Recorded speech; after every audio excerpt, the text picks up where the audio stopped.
This is Audible. The Undiscovered Self by Carl Gustav Jung, read by David Rintoul for Ukemi Audiobooks. 1. The plight of the individual in modern society. What will the future bring? From time immemorial, this question has occupied men's minds, though not always to the same degree. Historically, it is chiefly in times of physical, political, economic and spiritual distress that men's eyes turn with anxious hope to the future, and when anticipations, utopias, and apocalyptic visions multiply. One thinks, for instance, of the chiliastic expectations of the Augustan age at the beginning of the Christian era, or of the changes in the spirit of the West which accompanied the end of the first millennium. Today, as the end of the second millennium draws near, we're again living in an age filled with apocalyptic images of universal destruction. What is the significance of that split, symbolized by the Iron Curtain, which divides humanity into two halves? What will become of our civilization, and of man himself, if the hydrogen bombs begin to go off, or if the spiritual and moral darkness of state absolutism should spread over Europe? We have no reason to take this threat lightly. Everywhere in the West there are subversive minorities who, sheltered by our humanitarianism and our sense of justice, hold the incendiary torches ready, with nothing to stop the spread of their ideas except the critical reason of a single, fairly intelligent, mentally stable stratum of the population. One should not, however, overestimate the thickness of this stratum. It varies from country to country, in accordance with national temperament. Also, it is regionally dependent on public education and is subject to the influence of acutely disturbing factors of a political and economic nature. Taking plebiscites as a criterion, one could, on an optimistic estimate, put its upper limit at about 40% of the electorate. A rather more pessimistic view would not be unjustified either, since the gift of reason and critical reflection is not one of man's outstanding peculiarities, and even where it exists it proves to be wavering and inconstant, the more so as a rule the bigger the political groups are. The mass crushes out the insight and reflection that are still possible with the individual, and this necessarily leads to doctrinaire and authoritarian tyranny if ever the constitutional state should succumb to a fit of weakness. Rational argument can be conducted with some prospect of success only so long as the emotionality of a given situation does not exceed a certain critical degree. If the effective temperature rises above this level, the possibility of reasons having any effect ceases, and its place is taken by slogans and chimerical wish fantasies. That is to say, a sort of collective possession results, which rapidly develops into a psychic epidemic. In this state, all those elements whose existence is merely tolerated as asocial under the rule of reason come to the top. Such individuals are by no means rare curiosities to be met with only in prisons and lunatic asylums. For every manifest case of insanity, there are, in my estimation, at least 10 latent cases who seldom get to the point of breaking out openly, but whose views and behaviour, for all their appearance of normality, are influenced by unconsciously morbid and perverse factors.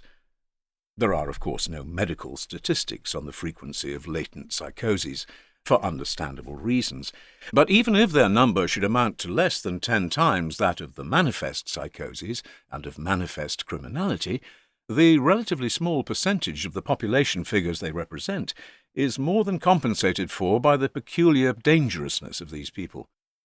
Their mental state is that of a collectively excited group, ruled by effective judgments and wish fantasies.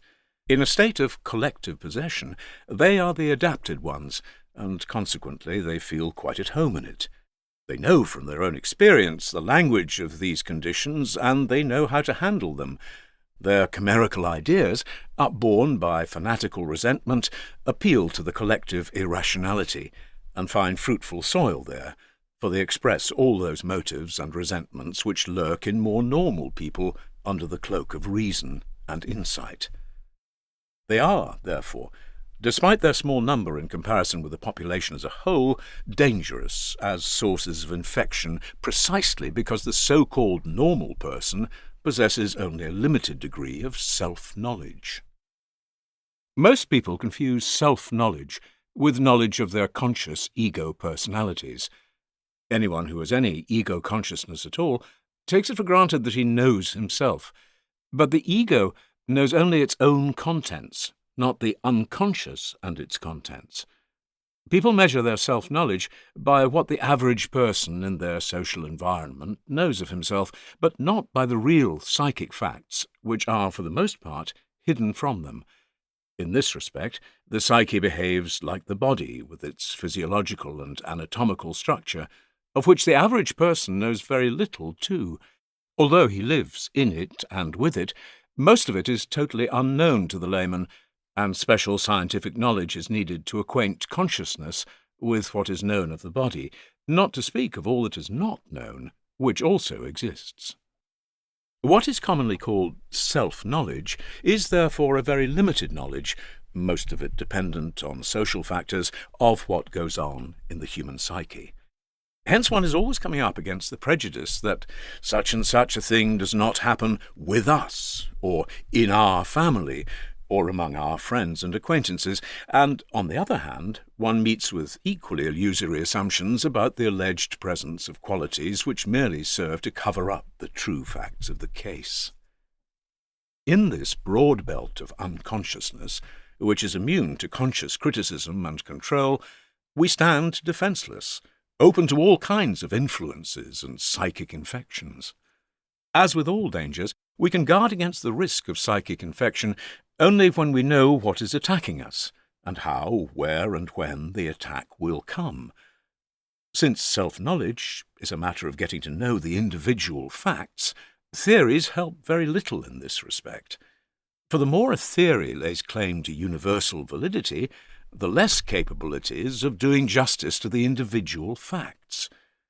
Any theory based on experience is necessarily statistical. That is to say, it formulates an ideal average, which abolishes all exceptions at either end of the scale and replaces them by an abstract mean.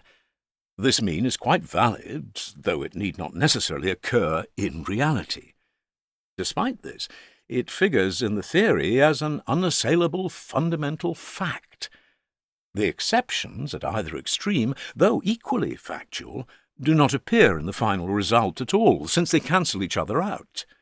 If, for instance, I determine the weight of each stone in a bed of pebbles and get an average weight of 145 grams, this tells me very little about the real nature of the pebbles. Anyone who thought, on the basis of these findings, that he could pick up a pebble of 145 grams at the first try would be in for a serious disappointment. Indeed, it might well happen that, however long he searched, he would not find a single pebble weighing exactly 145 grams. The statistical method shows the facts in the light of the ideal average, but does not give us a picture of their empirical reality.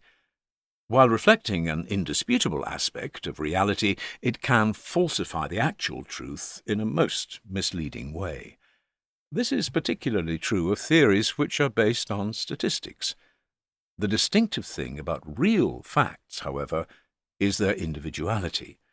Not to put too fine a point on it, one could say that the real picture consists of nothing but exceptions to the rule, and that, in consequence, absolute reality has predominantly the character of irregularity. These considerations must be borne in mind whenever there is talk of a theory serving as a guide to self-knowledge. There is and can be no self-knowledge based on theoretical assumptions, for the object of self-knowledge is an individual, a relative exception, and an irregular phenomenon. Hence it is not the universal and the regular that characterize the individual, but rather the unique. He is not to be understood as a recurrent unit, but as something unique and singular, which in the last analysis can neither be known nor compared with anything else. At the same time, man, as member of a species, can and must be described as a statistical unit, otherwise nothing general could be said about him. For this purpose, he has to be regarded as a comparative unit. This results in a universally valid anthropology or psychology, as the case may be, with an abstract picture of man as an average unit from which all individual features have been removed. But it is precisely these features which are of paramount importance for understanding man. If I want to understand an individual human being, I must lay aside all scientific knowledge of the average man and discard all theories in order to adopt a completely new and unprejudiced attitude. I can only approach the task of understanding with a free and open mind, whereas knowledge of man, or insight into human character, presupposes all sorts of knowledge about mankind in general. Now, whether it is a question of understanding a fellow human being or of self-knowledge, I must in both cases leave all theoretical assumptions behind me. Since scientific knowledge not only enjoys universal esteem, but in the eyes of modern man counts as the only intellectual and spiritual authority, understanding the individual obliges me to commit lèse-majesté, so to speak, to turn a blind eye to scientific knowledge. This is a sacrifice not lightly made, for the scientific attitude cannot rid itself so easily of its sense of responsibility, and if the psychologist happens to be a doctor who wants not only to classify his patient scientifically, but also to understand him as a human being, he is threatened with a conflict of duties between the two diametrically opposed and mutually exclusive attitudes of knowledge on the one hand and understanding on the other. This conflict cannot be solved by an either-or, but only by a kind of two-way thinking, doing one thing while not losing sight of the other. In view of the fact that in principle the positive advantages of knowledge work specifically to the disadvantage of understanding, the judgment resulting therefrom is likely to be something of a paradox. Judged scientifically, the individual is nothing but a unit which repeats itself ad infinitum and could just as well be designated with a letter of the alphabet. For understanding, on the other hand, it is just the unique individual human being who, when stripped of all those conformities and regularities so dear to the heart of the scientist, is the supreme and only real object of investigation. The doctor, above all, should be aware of this contradiction. On the one hand, he is equipped with the statistical truths of his scientific training, and on the other, he is faced with the task of treating a sick person who, especially in the case of psychic suffering, requires individual understanding. The more schematic the treatment is, the more resistance it, quite rightly, calls up in the patient, and the more the cure is jeopardized. The psychotherapist sees himself compelled, willy-nilly, to regard the individuality of a patient as an essential fact in the picture and to arrange his methods of treatment accordingly. Today, over the whole field of medicine, it is recognized that the task of the doctor consists in treating the sick person, not an abstract illness. This illustration in the case of medicine is only a special instance in the problem of education and training in general. Scientific education is based, in the main, on statistical truths and abstract knowledge, and therefore imparts an unrealistic, rational picture of the world in which the individual, as a merely marginal phenomenon, plays no role. The individual, however, as an irrational datum, is the true and authentic carrier of reality, the concrete man, as opposed to the unreal ideal or normal man to whom the scientific statements refer. What is more, most of the natural sciences try to represent the results of their investigations as though these had come into existence without man's intervention, in such a way that the collaboration of the psyche, an indispensable factor, remains invisible. An exception to this is modern physics, which recognizes that the observed is not independent of the observer. So, in this respect, too, science conveys a picture of the world from which a real human psyche appears to be excluded, the very antithesis of the humanities. Under the influence of scientific assumptions, not only the psyche, but the individual man, and indeed all individual events whatsoever, suffer a levelling down and a process of blurring that distorts the picture of reality into a conceptual average. We ought not to underestimate the psychological effect of the statistical world picture. It displaces the individual in favour of anonymous units that pile up into mass formations. Science supplies us with, instead of the concrete individual, the names of organizations, and, at the highest point, the abstract idea of the state as the principle of political reality. The moral responsibility of the individual is then inevitably replaced by the policy of the state, raison d'etat. Instead of moral and mental differentiation of the individual, you have public welfare and the raising of the living standard. The goal and meaning of individual life, which is the only real life, no longer lie in individual development, but in the policy of the state, which is thrust upon the individual from outside and consists in the execution of an abstract idea which ultimately tends to attract all life to itself. The individual is increasingly deprived of the moral decision as to how he should live his own life, and instead is ruled, fed, clothed, and educated as a social unit, accommodated in the appropriate housing unit, and amused in accordance with the standards that give pleasure and satisfaction to the masses.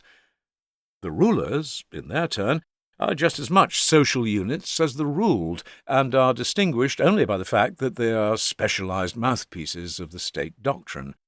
They do not need to be personalities capable of judgment, but thoroughgoing specialists who are unusable outside their line of business. State policy decides what shall be taught and studied. The seemingly omnipotent state doctrine is, for its part, manipulated in the name of state policy by those occupying the highest positions in the government, where all the power is concentrated. Whoever, by election or caprice, gets into one of these positions is no longer subservient to authority, for he is the state policy itself, and within the limits of the situation can proceed at his own discretion. With Louis XIV he can say, "L'État, c'est moi." He is thus the only individual, or at any rate one of the few individuals, who could make use of their individuality if only they knew how to differentiate themselves from the state doctrine. They are more likely, however, to be the slaves of their own fictions. Such one-sidedness is always compensated psychologically by unconscious subversive tendencies. Slavery and rebellion are inseparable correlates. Hence, rivalry for power and exaggerated distrust pervade the entire organism from top to bottom. Furthermore, in order to compensate for its chaotic formlessness, a mass always produces a leader, who almost infallibly becomes the victim of his own inflated ego-consciousness, as numerous examples in history show. This development becomes logically unavoidable the moment the individual masses together with others and becomes obsolete. Apart from agglomerations of huge masses of people, in which the individual disappears anyway, one of the chief factors responsible for psychological mass-mindedness is scientific rationalism, which robs the individual of his foundations and his dignity. As a social unit, he has lost his individuality and become a mere abstract number in the Bureau of Statistics. He can only play the role of an interchangeable unit of infinitesimal importance. Looked at rationally and from outside, this is exactly what he is. And from this point of view, it seems positively absurd to go on talking about the value or meaning of the individual. Indeed, one can hardly imagine how one ever came to endow individual human life with so much dignity, when the truth to the contrary is as plain as the palm of your hand. Seen from this standpoint, the individual really is of diminishing importance, and anyone who wished to dispute this would soon find himself at a loss for arguments. The fact that the individual feels himself, or the members of his family, or the esteemed friends in his circle, to be important merely underlines the slightly comic subjectivity of his feeling. For what are the few compared with 10,000 or 100,000, let alone 1,000,000? This recalls the argument of a thoughtful friend with whom I once got caught up in a huge crowd of people. Suddenly he exclaimed, "Here you have the most convincing reason for not believing in immortality. All those people want to be immortal." The bigger the crowd, the more negligible the individual becomes. But if the individual, overwhelmed by the sense of his own puniness and impotence, should feel that his life has lost its meaning, which, after all, is not identical with public welfare and higher standards of living, then he is already on the road to state slavery, and without knowing or wanting it, has become its proselyte. The man who looks only outside and quails before the big battalions has no resource with which to combat the evidence of his senses and his reason. But that is just what is happening today. We are all fascinated and overawed by statistical truths and large numbers, and are daily appraised of the nullity and futility of the individual personality, since it is not represented and personified by any mass organization. Conversely, those personages who strut about on the world stage and whose voices are heard far and wide seem, to the uncritical public, to be borne along on some mass movement or on the tide of public opinion, and for this reason are either applauded or execrated. Since mass suggestion plays the predominant role here, it remains a moot point whether this message is their own, for which they are personally responsible, or whether they merely function as a megaphone for collective opinion. Under these circumstances, it is small wonder that individual judgment grows increasingly uncertain of itself, and that responsibility is collectivized as much as possible, i.e. is shuffled off by the individual and delegated to a corporate body. In this way, the individual becomes more and more a function of society, which in its turn usurps the function of the real life carrier, whereas, in actual fact, society is nothing more than an abstract idea, like the state. Both are hypostasized, that is, have become autonomous. The state, in particular, is turned into a quasi-animate personality from whom everything is expected. In reality, it is only a camouflage for those individuals who know how to manipulate it.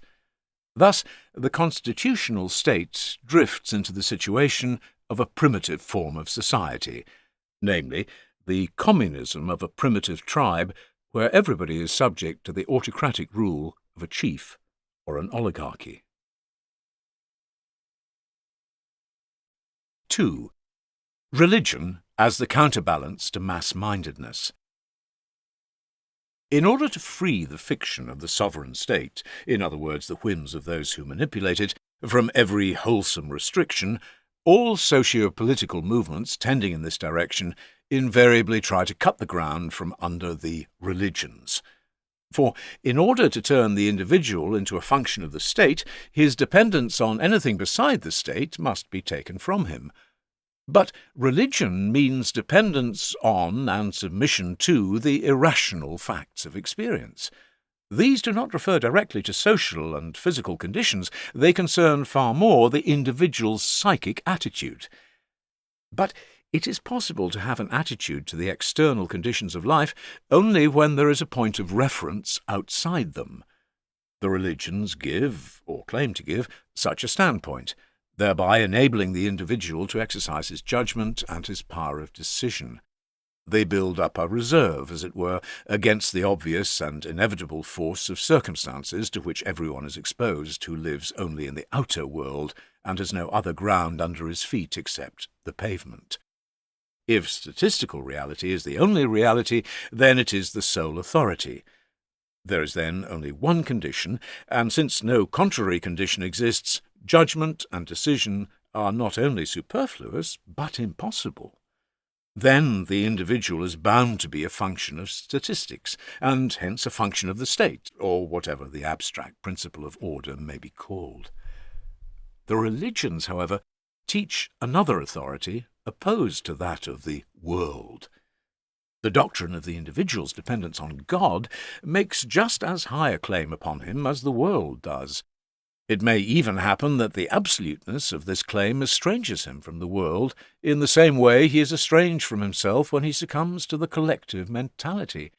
He can forfeit his judgment and power of decision in the former case, for the sake of religious doctrine, quite as much as in the latter. This is the goal the religions openly aspire to, unless they compromise with the state. When they do, I prefer to call them not religions, but creeds.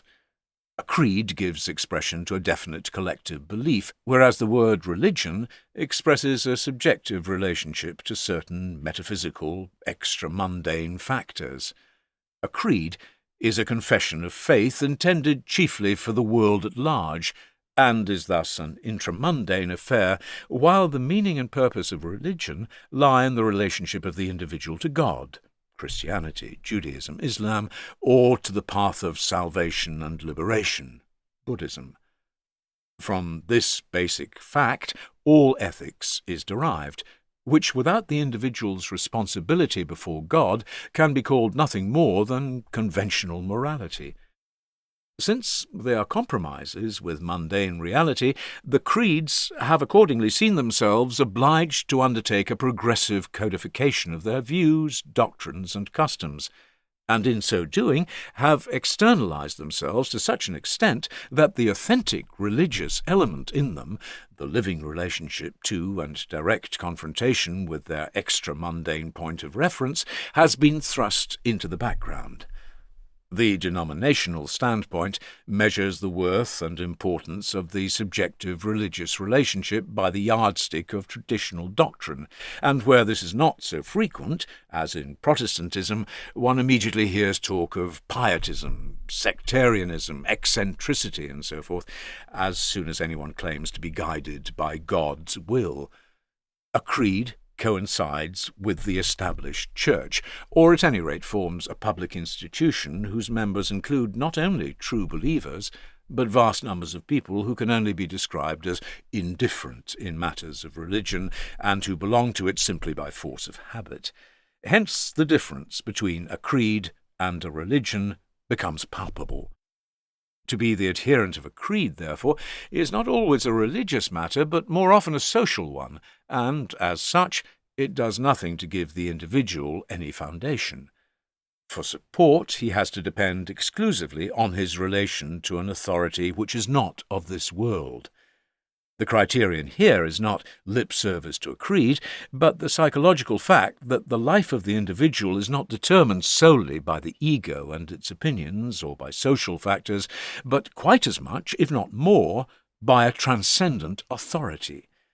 It is not ethical principles, however lofty, or creeds, however orthodox, that lay the foundations for the freedom and autonomy of the individual, but simply and solely the empirical awareness, the incontrovertible experience of an intensely personal, reciprocal relationship between man and an extra-mundane authority which acts as a counterpoise to the world and its reason.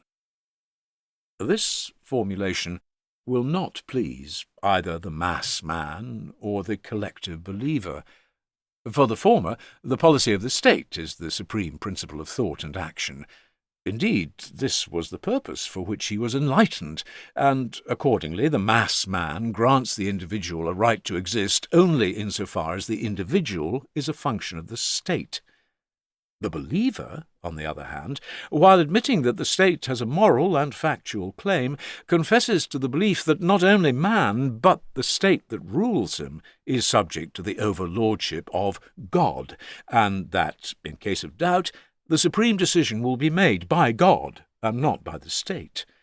Since I do not presume to any metaphysical judgments, I must leave it an open question whether the world, i.e. the phenomenal world of man, and hence nature in general, is the opposite of God or not. I can only point to the fact that the psychological opposition between these two realms of experience is not only vouched for in the New Testament, but is still exemplified very plainly today in the negative attitude of the dictator states to religion, and of the Church to atheism and materialism. Just as man, as a social being, cannot in the long run exist without a tie to the community, So the individual will never find the real justification for his existence and his own spiritual and moral autonomy anywhere except in an extra-mundane principle capable of relativizing the overpowering influence of external factors. The individual who is not anchored in God can offer no resistance on his own resources to the physical and moral blandishments of the world. For this, he needs the evidence of inner, transcendent experience, which alone can protect him from the otherwise inevitable submersion in the mass. Merely intellectual or even moral insight into the stultification and moral irresponsibility of the mass man is a negative recognition only, and amounts to not much more than a wavering on the road to the atomization of the individual. It lacks the driving force of religious conviction, since it is merely rational. The dictator state has one great advantage over bourgeois reason. Along with the individual, it swallows up his religious forces. The state has taken the place of God. That is why, seen from this angle, the socialist dictatorships are religions, and state slavery is a form of worship. But the religious function cannot be dislocated and falsified in this way without giving rise to secret doubts, which are immediately repressed so as to avoid conflict with the prevailing trend towards mass-mindedness.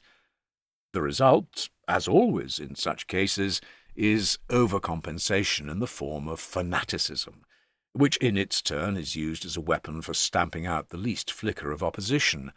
Free opinion is stifled and moral decision ruthlessly suppressed, on the plea that the end justifies the means, even the vilest. The policy of the state is exalted to a creed. The leader or party boss becomes a demigod beyond good and evil, and his votaries are honoured as heroes, martyrs, apostles, missionaries. There is only one truth, and beside it, no other. It is sacrosanct and above criticism. Anyone who thinks differently is a heretic, who, as we know from history, is threatened with all manner of unpleasant things. Only the party boss, who holds the political power in his hands, can interpret the state doctrine authentically, and he does so just as suits him. When, through mass rule, the individual becomes social unit number so-and-so, and the state is elevated to the supreme principle, it is only to be expected that the religious function, too, will be sucked into the maelstrom. Religion, as the careful observation and taking account of certain invisible and uncontrollable factors, is an instinctive attitude peculiar to man, and its manifestations can be followed all through human history. Its evident purpose is to maintain the psychic balance, for the natural man has an equally natural knowledge of the fact that his conscious functions may at any time be thwarted by uncontrollable happenings coming from inside as well as from outside. For this reason he has always taken care that any difficult decision likely to have consequences for himself and others shall be rendered safe by suitable measures of a religious nature. Offerings are made to the invisible powers, formidable blessings are pronounced, and all kinds of solemn rites are performed. Everywhere and at all times there have been rites d'entrée et de sortie, whose magical efficacy is denied, and which are impugned as magic and superstition by rationalists incapable of psychological insight. But magic has, above all, a psychological effect whose importance should not be underestimated. The performance of a magical action gives the person concerned a feeling of security which is absolutely essential for carrying out a decision, because a decision is inevitably somewhat one-sided and is therefore rightly felt to be a risk. Even a dictator thinks it necessary not only to accompany his acts of state with threats, but to stage them with all manner of solemnities. Brass bands, flags, banners, parades, and monster demonstrations are no different in principle from ecclesiastical processions, cannonades, and fireworks to scare off demons. Only the suggestive parade of state power engenders a collective feeling of security which, unlike religious demonstrations, gives the individual no protection against his inner demonism. Hence he will cling all the more to the power of the state, i.e. to the mass, thus delivering himself up to it psychically as well as morally, and putting the finishing touch to his social depotentiation. The state, like the church, demands enthusiasm, self-sacrifice, and love, and if religion requires or presupposes the fear of God, then the dictator state takes good care to provide the necessary terror. When the rationalist directs the main force of his attack against the magical effect of the right, as asserted by tradition, he has in reality completely missed the mark. The essential point, the psychological effect, is overlooked, although both parties make use of it for directly opposite purposes. A similar situation prevails with regard to their respective conceptions of the goal.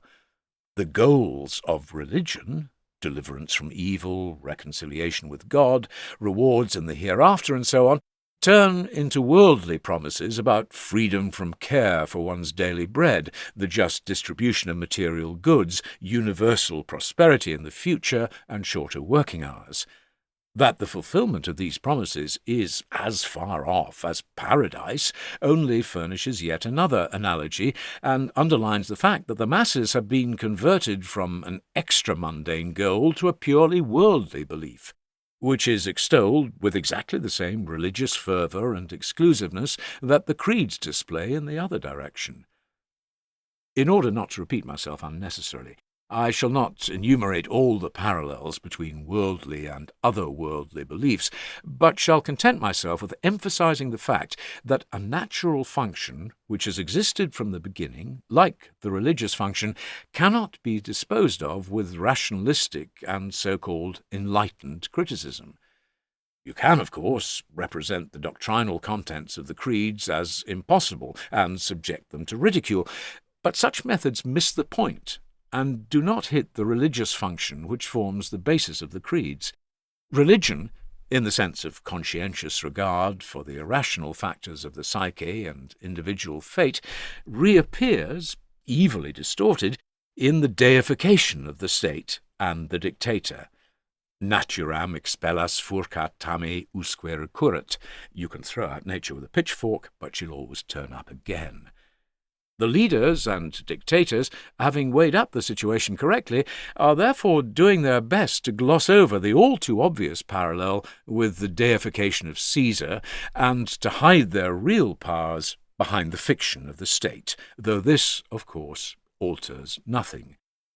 Since this essay was written in the spring of 1956, there has been a noticeable reaction in the USSR to this objectionable state of affairs. As I have already pointed out, the dictator state, besides robbing the individual of his rights, has also cut the ground from under his feet physically by depriving him of the metaphysical foundations of his existence. The ethical decision of the individual human being no longer counts. What alone matters is the blind movement of the masses, and the lie has thus become the operative principle of political action. The state has drawn the logical conclusions from this, as the existence of many millions of state slaves, completely deprived of all rights, mutely testifies. Both the dictator state and the denominational religion lay quite particular emphasis on the idea of community. This is the basic ideal of communism, and it is thrust down the throats of the people so much that it has the exact opposite of the desired effect. It inspires divisive mistrust. The Church, which is no less emphasized, appears on the other side as a communal ideal, and where the Church is notoriously weak, as in Protestantism, the hope of or belief in a communal experience makes up for the painful lack of cohesion. As can easily be seen, community is an indispensable aid in the organization of masses, and is therefore a two-edged weapon. Just as the addition of however many zeros will never make a unit, so the value of a community depends on the spiritual and moral stature of the individuals composing it. For this reason, one cannot expect from the community any effect that would outweigh the suggestive influence of the environment, that is, a real and fundamental change in individuals, whether for good or for bad. Such changes can only come from personal encounter between man and man, but not from communistic or Christian baptisms en masse, which do not touch the inner man. How superficial the effect of communal propaganda actually is can be seen from recent events in Eastern Europe. Added in January 1957, the communal ideal reckons without its host, overlooking the individual human being, who, in the end, will assert his claims. 3. The position of the West on the question of religion. Confronting this development in the 20th century of our Christian era, the Western world stands with its heritage of Roman law, the treasures of Judeo-Christian ethics grounded on metaphysics, and its ideal of the inalienable rights of man. Anxiously, it asks itself the question, how can this development be brought to a standstill or put into reverse? It is useless to pillory the socialist dictatorship as utopian and to condemn its economic principles as unreasonable, because, in the first place, the criticizing West has only itself to talk to, its arguments being heard only on this side of the Iron Curtain, and, in the second place, any economic principles you like can be put into practice so long as you are prepared to accept the sacrifices they entail. You can carry through any social and economic reforms you please, if, like Stalin, you let 3 million peasants starve to death and have a few million unpaid labourers at your disposal. A state of this kind has no social or economic crises to fear. So long as its power is intact, that is to say, so long as there is a well-disciplined and well-fed police army in the offing, it can maintain its existence for an indefinitely long period, and can go on increasing its power to an indefinite extent. In accordance with its excess birth rate, it can raise the number of its unpaid workers almost at will in order to compete with its rivals, regardless of the world market, which is to a large measure dependent on wages. A real danger can come to it only from outside, through the threat of military attack. But this risk grows less every year, firstly because the war potential of the dictator states is steadily increasing, and secondly because the West cannot afford to arouse latent Russian or Chinese nationalism and chauvinism by an attack which would divert their well-meant undertakings into a hopelessly wrong channel. So far as one can see, only one possibility remains, and that is a breakdown of power from within, which must, however, be left to follow its own inner development.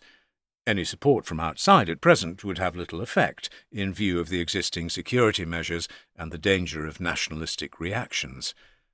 The absolute state has an army of fanatical missionaries to do its bidding in matters of foreign policy, and these, in their turn, can count on a fifth column who are guaranteed asylum under the laws and constitution of the Western states. In addition, the communes of believers, very strong in places, considerably weaken Western governments' powers of decision, whereas the West has no opportunity to exert a similar influence on our rivals, though we are probably not wrong in surmising that there is a certain amount of opposition among the masses in the East. There are always upright and truth-loving people to whom lying and tyranny are hateful, but one cannot judge whether they exert any decisive influence on the masses under the police regimes. Recent events in Poland and Hungary have shown that this opposition is more considerable than could have been foreseen. In view of this uncomfortable situation, the question is heard again and again in the West, what can we do to counter this threat from the East? Even though the West has considerable industrial power and a sizable defence potential at its command, we cannot rest content with this, for we know that even the biggest guns and the heaviest industry, with its relatively high living standard, are not enough to check the psychic infection spread by religious fanaticism. The West has unfortunately not yet awakened to the fact that our appeal to idealism and reason and other desirable virtues, delivered with so much enthusiasm, is mere sound and fury. It is a puff of wind swept away in the storm of religious faith, however twisted this faith may appear to us. We are faced not with a situation that can be overcome by rational or moral arguments, but with an unleashing of emotional forces and ideas engendered by the spirit of the times, and these, we know from experience, are not much influenced by rational reflection, and still less by moral exhortation. It has been correctly realized in many quarters that the alexipharmic, the antidote, should in this case be an equally potent faith of a different and non-materialistic kind, and that the religious attitude grounded upon it would be the only effective defence against the danger of psychic infection. Unhappily, the little word should, which never fails to appear in this connection, points to a certain weakness, if not the absence, of this desideratum.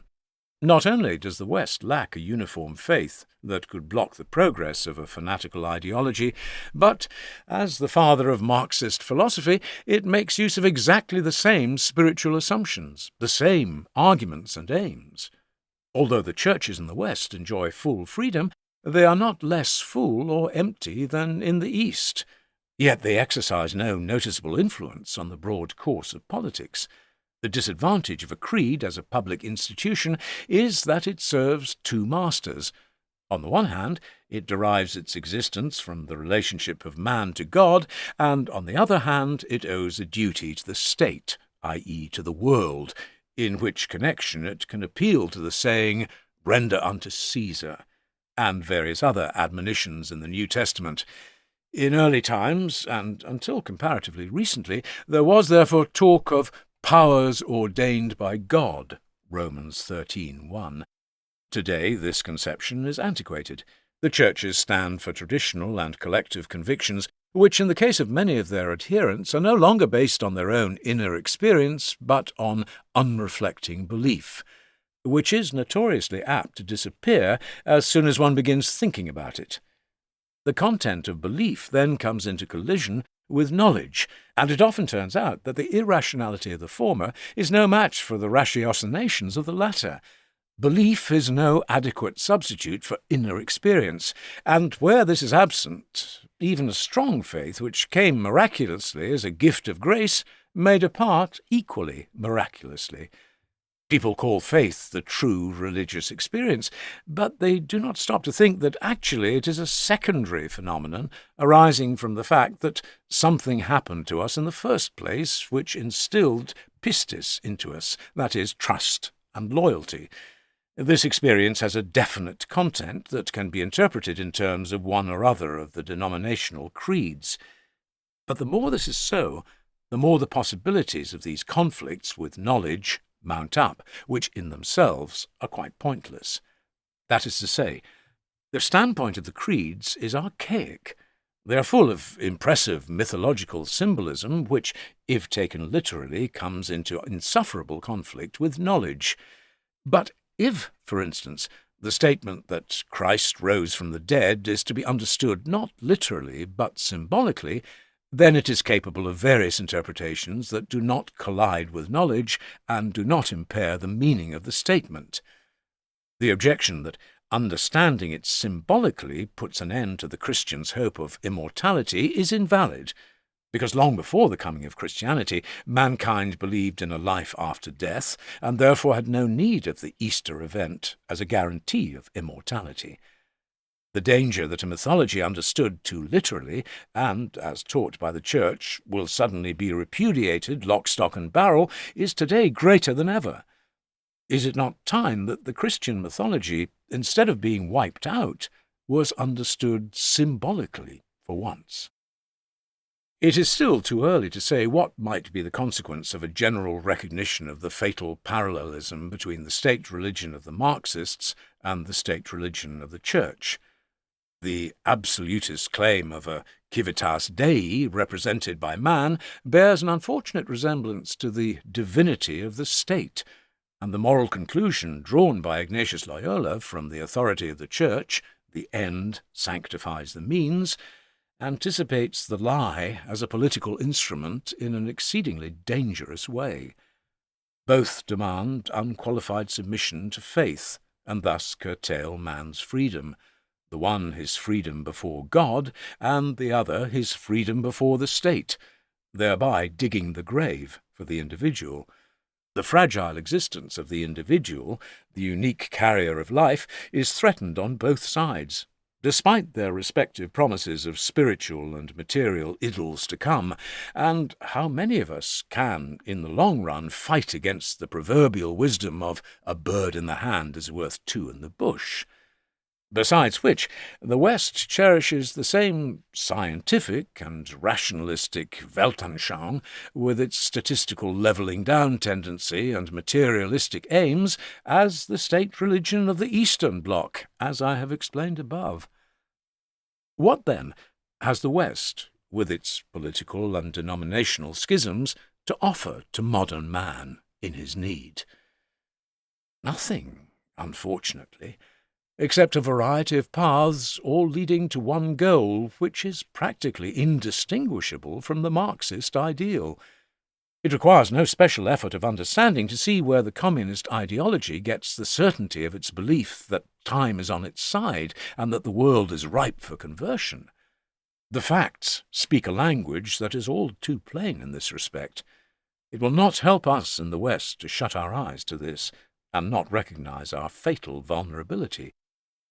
Anyone who has once learned to submit absolutely to a collective belief and to renounce his eternal right to freedom and the equally eternal duty of individual responsibility will persist in this attitude, and will be able to set out with the same credulity and the same lack of criticism in the reverse direction, if another, and manifestly better, belief is foisted upon his alleged idealism. What happened not so long ago to a civilized European nation? We accuse the Germans of having forgotten it all again already, but the truth is that we don't know for certain whether something similar might not happen elsewhere. It would not be surprising if it did, and if another civilized nation succumbed to the infection of a uniform and one-sided idea. America, which, o quae mutatio rerum, forms the real political backbone of Western Europe, seems to be immune because of the outspoken counterposition she has adopted. But in point of fact, she is perhaps even more vulnerable than Europe, since her educational system is the most influenced by the scientific Weltanschauung with its statistical truths, and her mixed population finds it difficult to strike roots in a soil that is practically without history. The historical and humanistic type of education so sorely needed in such circumstances leads, on the contrary, a Cinderella existence. Though Europe possesses this latter requirement, she uses it to her own undoing in the form of nationalistic egoisms and paralyzing skepticism. Common to both is the materialistic and collectivist goal, and both lack the very thing that expresses and grips the whole man, namely, an idea which puts the individual human being in the centre as the measure of all things. This idea alone is enough to arouse the most violent doubts and resistances on all sides, and one could almost go so far as to assert that the valuelessness of the individual in comparison with large numbers is the one belief that meets with universal and unanimous assent. To be sure, we all say that this is the century of the common man, that he is the lord of the earth, the air, and the water, and that on his decision hangs the historical fate of the nations. This proud picture of human grandeur is unfortunately an illusion only, and is counterbalanced by a reality which is very different. In this reality, man is the slave and victim of the machines that have conquered space and time for him. He is intimidated and endangered by the might of the war technique, which is supposed to safeguard his physical existence. His spiritual and moral freedom, though guaranteed within limits in one half of his world, is threatened with chaotic disorientation, and in the other half it is abolished altogether. Finally, to add comedy to tragedy, this lord of the elements, this universal arbiter, hugs to his bosom notions which stamp his dignity as worthless and turn his autonomy into an absurdity. All his achievements and possessions do not make him bigger. On the contrary, They diminish him, as the fate of the factory worker under the rule of a just distribution of goods clearly demonstrates. 4. The individual's understanding of himself. It is astounding that man, the instigator, inventor, and vehicle of all these developments, the originator of all judgments and decisions, and the planner of the future, must make himself such a quantité négligeable. The contradiction, the paradoxical evaluation of humanity by man himself, is in truth a matter for wonder, and one can only explain it as springing from an extraordinary uncertainty of judgment. In other words, man is an enigma to himself. This is understandable, seeing that he lacks the means of comparison necessary for self-knowledge. He knows how to distinguish himself from other animals in point of anatomy and physiology, but as a conscious, reflecting being, gifted with speech, he lacks all criteria for self-judgment. He is, on this planet, a unique phenomenon which he cannot compare with anything else. The possibility of comparison, and hence of self-knowledge, would arise only if he could establish relations with quasi-human mammals inhabiting other stars.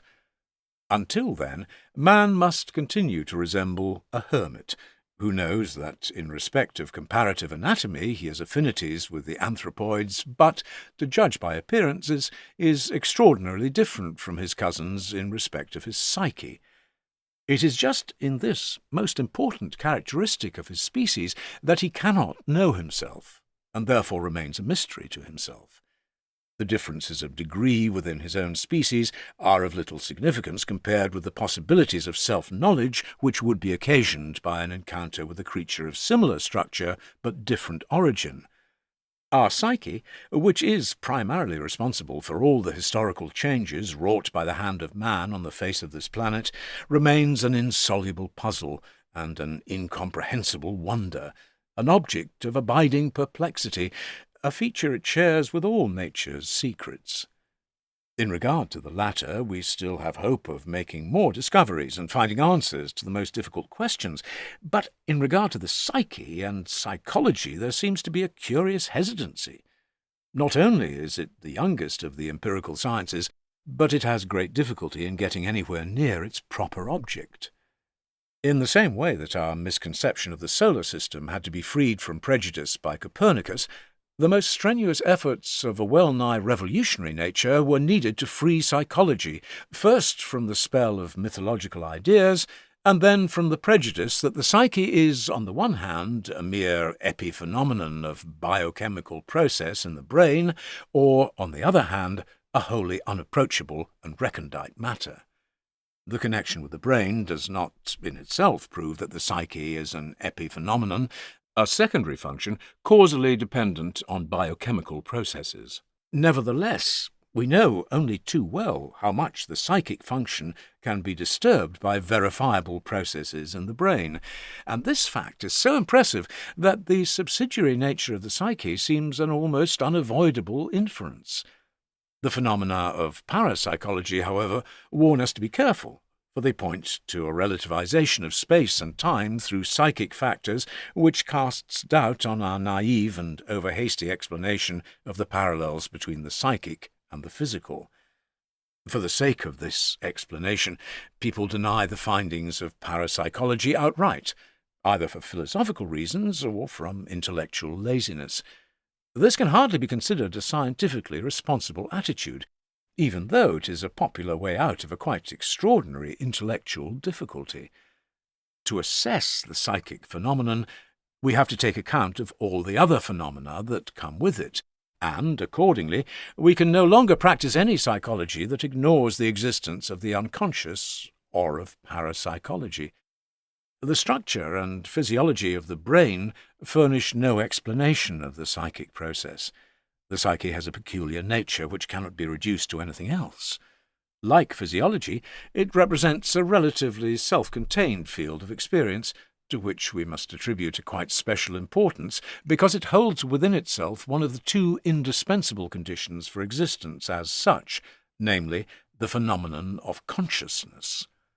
Without consciousness, there would, practically speaking, be no world, for the world exists as such only insofar as it is consciously reflected and consciously expressed by a psyche. Consciousness is a precondition of being. Thus, the psyche is endowed with the dignity of a cosmic principle, which philosophically and in fact gives it a position co-equal with the principle of physical being. The carrier of this consciousness is the individual, who does not produce the psyche on his own volition, but is, on the contrary, preformed by it and nourished by the gradual awakening of consciousness during childhood. If the psyche must be granted an overriding empirical importance, so also must the individual, who is the only immediate manifestation of the psyche. This fact must be expressly emphasized for two reasons. Firstly, the individual psyche, just because of its individuality, is an exception to the statistical rule, and is therefore robbed of one of its main characteristics when subjected to the levelling influence of statistical evaluation. Secondly, the churches grant it validity only insofar as it acknowledges their dogmas, in other words, when it surrenders to a collective category. In both cases, the will to individuality is regarded as egotistic obstinacy. Science devalues it as subjectivism, and the churches condemn it morally as heresy and spiritual pride. As to the latter charge, it should not be forgotten that, unlike other religions, Christianity holds at its core a symbol which has for its content the individual way of life of a man, the Son of Man, and that it even regards this individuation process as the incarnation and revelation of God himself.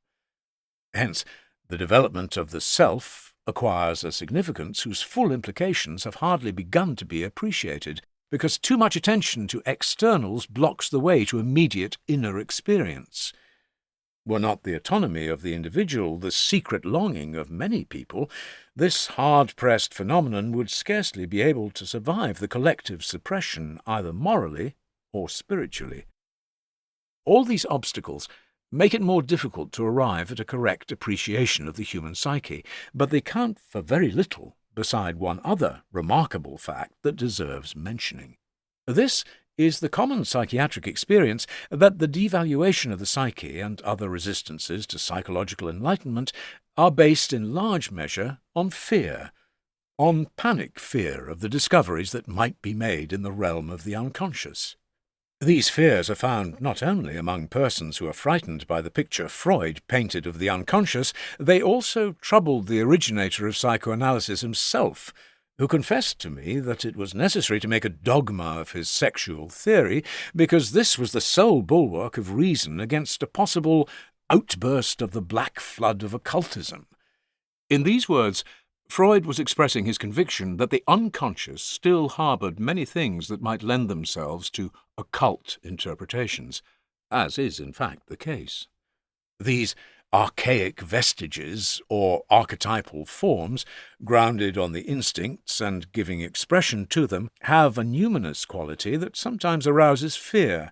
They are ineradicable, for they represent the ultimate foundations of the psyche itself.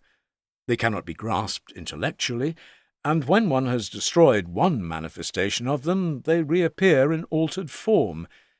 It is this fear of the unconscious psyche which not only impedes self-knowledge, but is the gravest obstacle to a wider understanding and knowledge of psychology. Often the fear is so great that one dares not admit it even to oneself. Here is a question that every religious person should consider very seriously. He might get an illuminating answer. A scientifically oriented psychology is bound to proceed abstractly. That is, it removes itself just sufficiently far from its object not to lose sight of it altogether. That is why the findings of laboratory psychology are, for all practical purposes, often so remarkably unenlightening and devoid of interest. The more the individual object dominates the field of vision, the more practical, detailed, and alive will be the knowledge derived from it. This means that the objects of investigation, too, become more and more complicated, and the uncertainty of individual factors increases proportionally to their number, thus increasing the possibility of error. Understandably enough, academic psychology is scared of this risk and prefers to avoid complex impunity. It has full freedom in the choice of questions it will put to nature. Medical psychology is very far from being in this more or less enviable position. Here, the object puts the question, and not the experimenter. The doctor is confronted with facts, which are not of his choosing, and which he probably never would choose if he were a free agent. It is the sickness or the patient that puts the crucial questions. In other words, nature experiments with the doctor in expecting an answer from him. The uniqueness of the individual and of his situation stares the doctor in the face and demands an answer. His duty as a physician forces him to cope with a situation swarming with uncertainty factors. At first he will apply principles based on general experience, but he will soon realize that principles of this kind do not adequately express the facts and fail to meet the nature of the case. The deeper his understanding penetrates, the more the general principles lose their meaning. But these principles are the foundation of objective knowledge and the yardstick by which it is measured. With the growth of what both patient and doctor feel to be understanding, the situation becomes increasingly subjectivized. What was an advantage to begin with threatens to turn into a dangerous disadvantage. Subjectivation, in technical terms transference and countertransference, creates isolation from the environment, a social limitation which neither party wishes for, but which invariably sets in when understanding predominates and is no longer balanced by knowledge. As understanding deepens, the further removed it becomes from knowledge. An ideal understanding would ultimately result in each party's unthinkingly going along with the other's experience, a state of uncritical passivity coupled with the most complete subjectivity and lack of social responsibility. Understanding carried to such lengths is in any case impossible, for it would require the virtual identification of two different individuals. Sooner or later, the relationship reaches a point where one partner feels he is being forced to sacrifice his own individuality so that it may be assimilated by that of the other. This inevitable consequence breaks the understanding, for understanding presupposes the integral preservation of the individuality of both partners. It is therefore advisable to carry understanding only to the point where the balance between understanding and knowledge is reached, for understanding at all costs is injurious to both partners.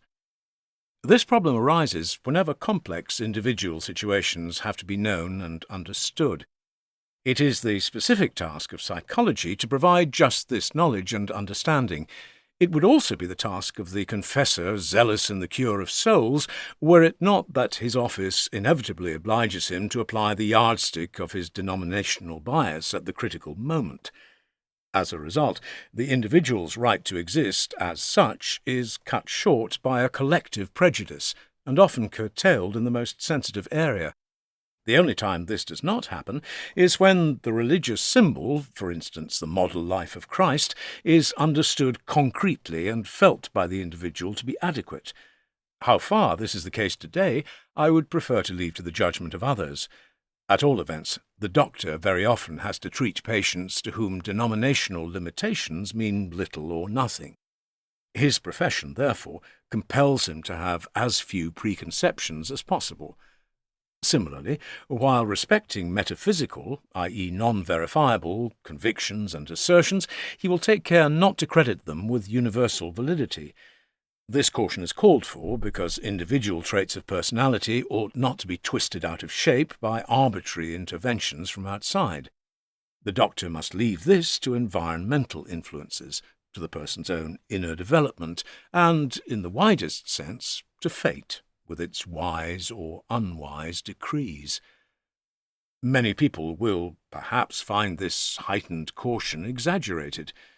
In view of the fact, however, that there is, in any case, such a multitude of reciprocal influences at work in the dialectical process between two individuals, even if this process is conducted with the most tactful reserve, the responsible doctor will refrain from adding unnecessarily to the collective factors to which his patient has already succumbed. Moreover, he knows very well that the preaching of even the worthiest precepts only provokes the patient into open hostility or a secret resistance, and thus needlessly endangers the aim of the treatment.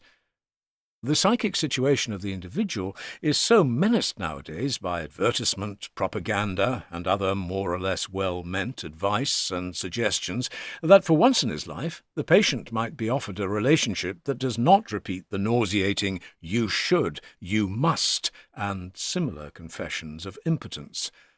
Against the onslaught from outside, no less than against its repercussions in the psyche of the individual, the doctor sees himself obliged to play the role of counsel for the defence.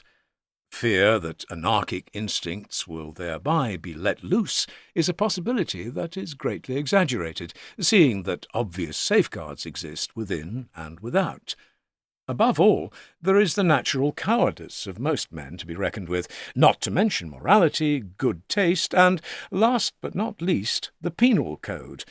This fear is nothing compared with the enormous effort it usually costs people to help the first stirrings of individuality into consciousness, let alone put them into effect. And where these individual impulses have broken through too impetuously and unthinkingly, the doctor must protect them from the patient's own clumsy recourse to short-sightedness, ruthlessness, and cynicism.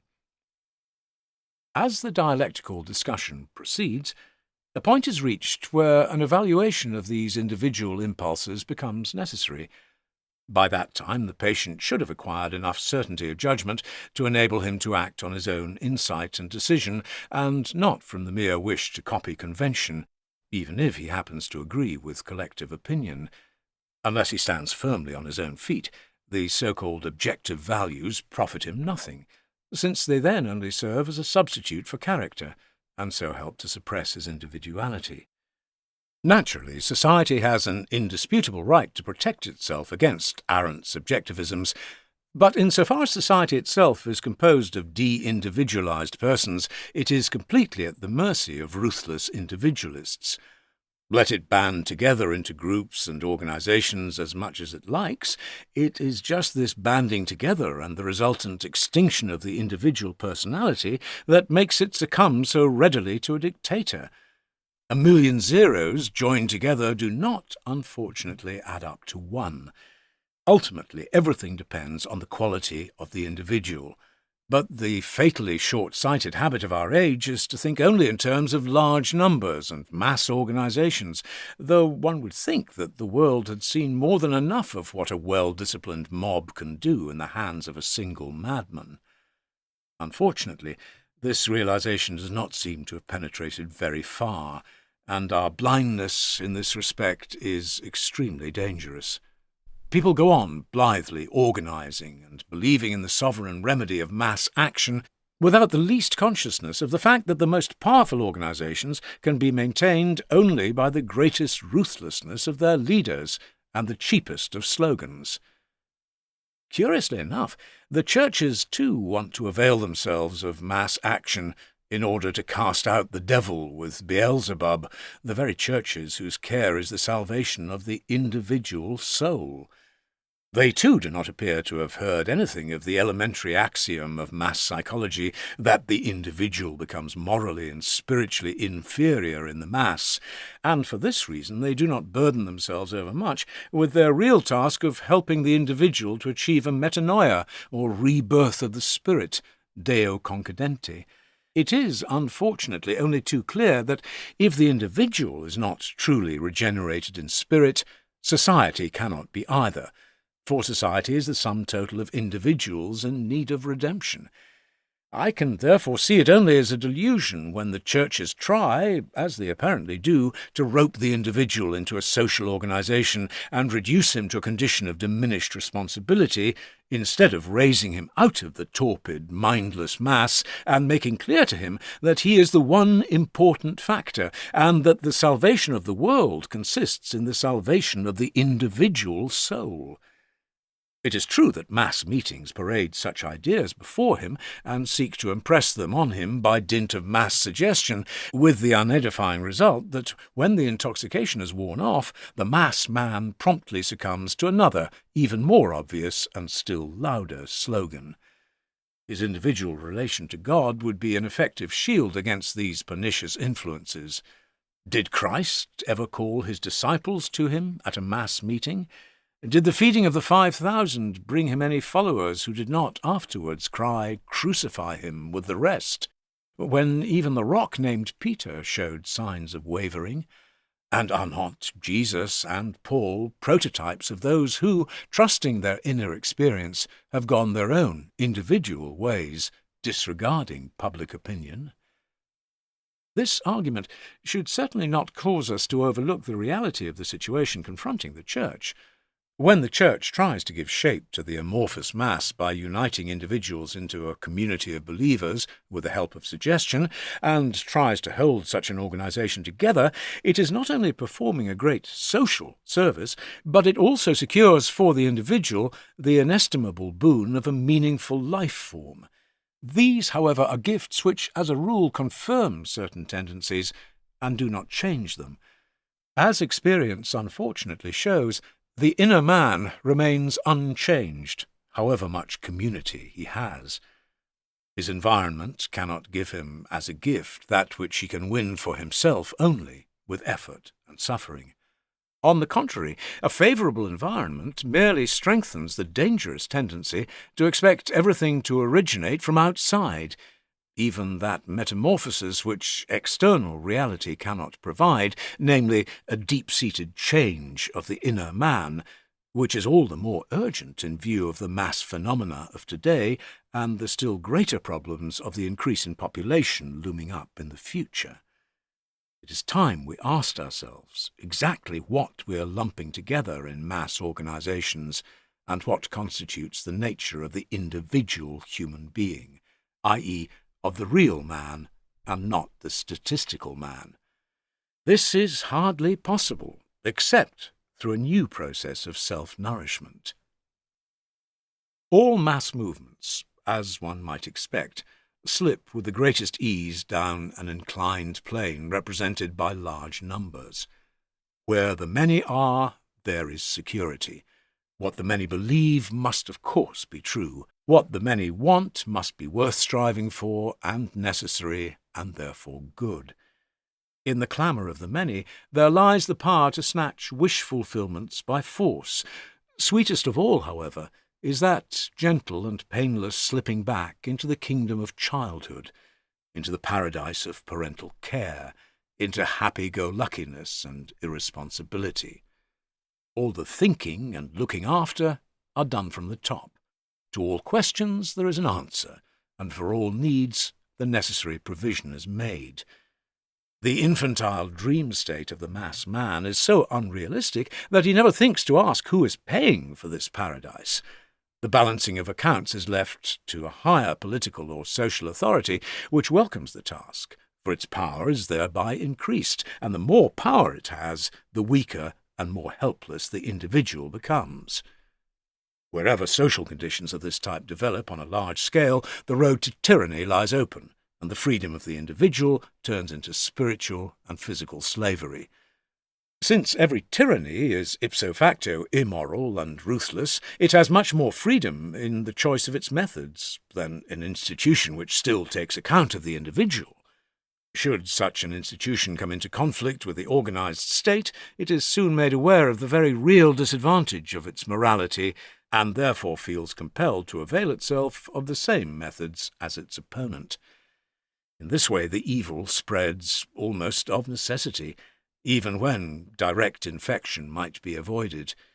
The danger of infection is greater where decisive importance is attached to large numbers and statistical values, as is everywhere the case in our Western world. The suffocating power of the masses is paraded before our eyes in one form or another every day in the newspapers, and the insignificance of the individual is rubbed into him so thoroughly that he loses all hope of making himself heard. The outworn ideals of liberté, égalité, fraternité help him not at all, as he can direct this appeal only to his executioners, the spokesmen of the masses. Resistance to the organized mass can be effected only by the man who is as well organized in his individuality as the mass itself. I fully realize that this proposition must sound well-nigh unintelligible to the man of today. The helpful medieval view that man is a microcosm, a reflection of the great cosmos in miniature, has long since dropped away from him, although the very existence of his world-embracing and world-conditioning psyche might have taught him better. Not only is the image of the macrocosm imprinted upon him as a psychic being, but he also creates this image for himself on an ever-widening scale.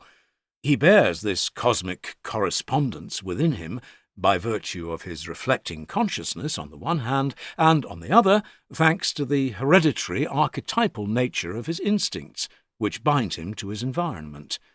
But his instincts not only attach him to the macrocosm, they also, in a sense, tear him apart, because his desires pull him in different directions. In this way, he falls into continual conflict with himself, and only very rarely succeeds in giving his life an undivided goal, for which, as a rule, he must pay very dearly by repressing other sides of his nature. One often has to ask oneself, in such cases, whether this kind of one-sidedness is worth forcing at all, seeing that the natural state of the human psyche consists in a certain jostling together of its components, and in the contradictoriness of their behaviour, that is, in a certain degree of dissociation. Buddhism calls it attachment to the 10,000 things. Such a condition cries out for order and synthesis. Just as the chaotic movements of the crowd, all ending in mutual frustration, are impelled in a definite direction by a dictatorial will, so the individual in his disassociated state needs a directing and ordering principle. Ego-consciousness would like to let its own will play this role, but overlooks the existence of powerful unconscious factors which thwart its intentions. If it wants to reach the goal of synthesis, it must first get to know the nature of these factors. It must experience them, or else it must possess a numinous symbol that expresses them and conduces to synthesis. A religious symbol that comprehends and visibly represents what is seeking expression in modern man could probably do this, but our conception of the Christian symbol to date has certainly not been able to do so. On the contrary, that frightful world split runs right through the domains of the Christian white man, and our Christian outlook on life has proved powerless to prevent the recrudescence of an archaic social order like communism. This is not to say that Christianity is finished. I am, on the contrary, convinced that it is not Christianity, but our conception and interpretation of it that has become antiquated in the face of the present world situation. The Christian symbol is a living thing that carries in itself the seeds of further development. It can go on developing. It depends only on us, whether we can make up our minds to meditate again, and more thoroughly, on the Christian premises. This requires a very different attitude towards the individual, towards the microcosm of the self, from the one we have had hitherto. That is why nobody knows what ways of approach are open to man, what inner experiences he can still pass through, and what psychic facts underlie the religious myth. Over this hangs so universal a darkness that no one can see why he should be interested, or to what end he could commit himself. Before this problem, we stand helpless. This is not surprising, since practically all the trump cards are in the hands of our opponents. They can appeal to the big battalions and their crushing power. Politics, science, and technology stand ranged on their side. The imposing arguments of science represent the highest degree of intellectual certainty yet achieved by the mind of man. So at least it seems to the man of today, who has received hundredfold enlightenment concerning the backwardness and darkness of past ages and their superstitions. That his teachers have themselves gone seriously astray by making false comparisons between incommensurable factors never enters his head. All the more so, as the intellectual elite to whom he puts his questions are almost unanimously agreed that what science regards as impossible today was impossible at all other times as well. Above all, the facts of faith which might give him the chance of an extra-mundane standpoint, are treated in the same context as the facts of science.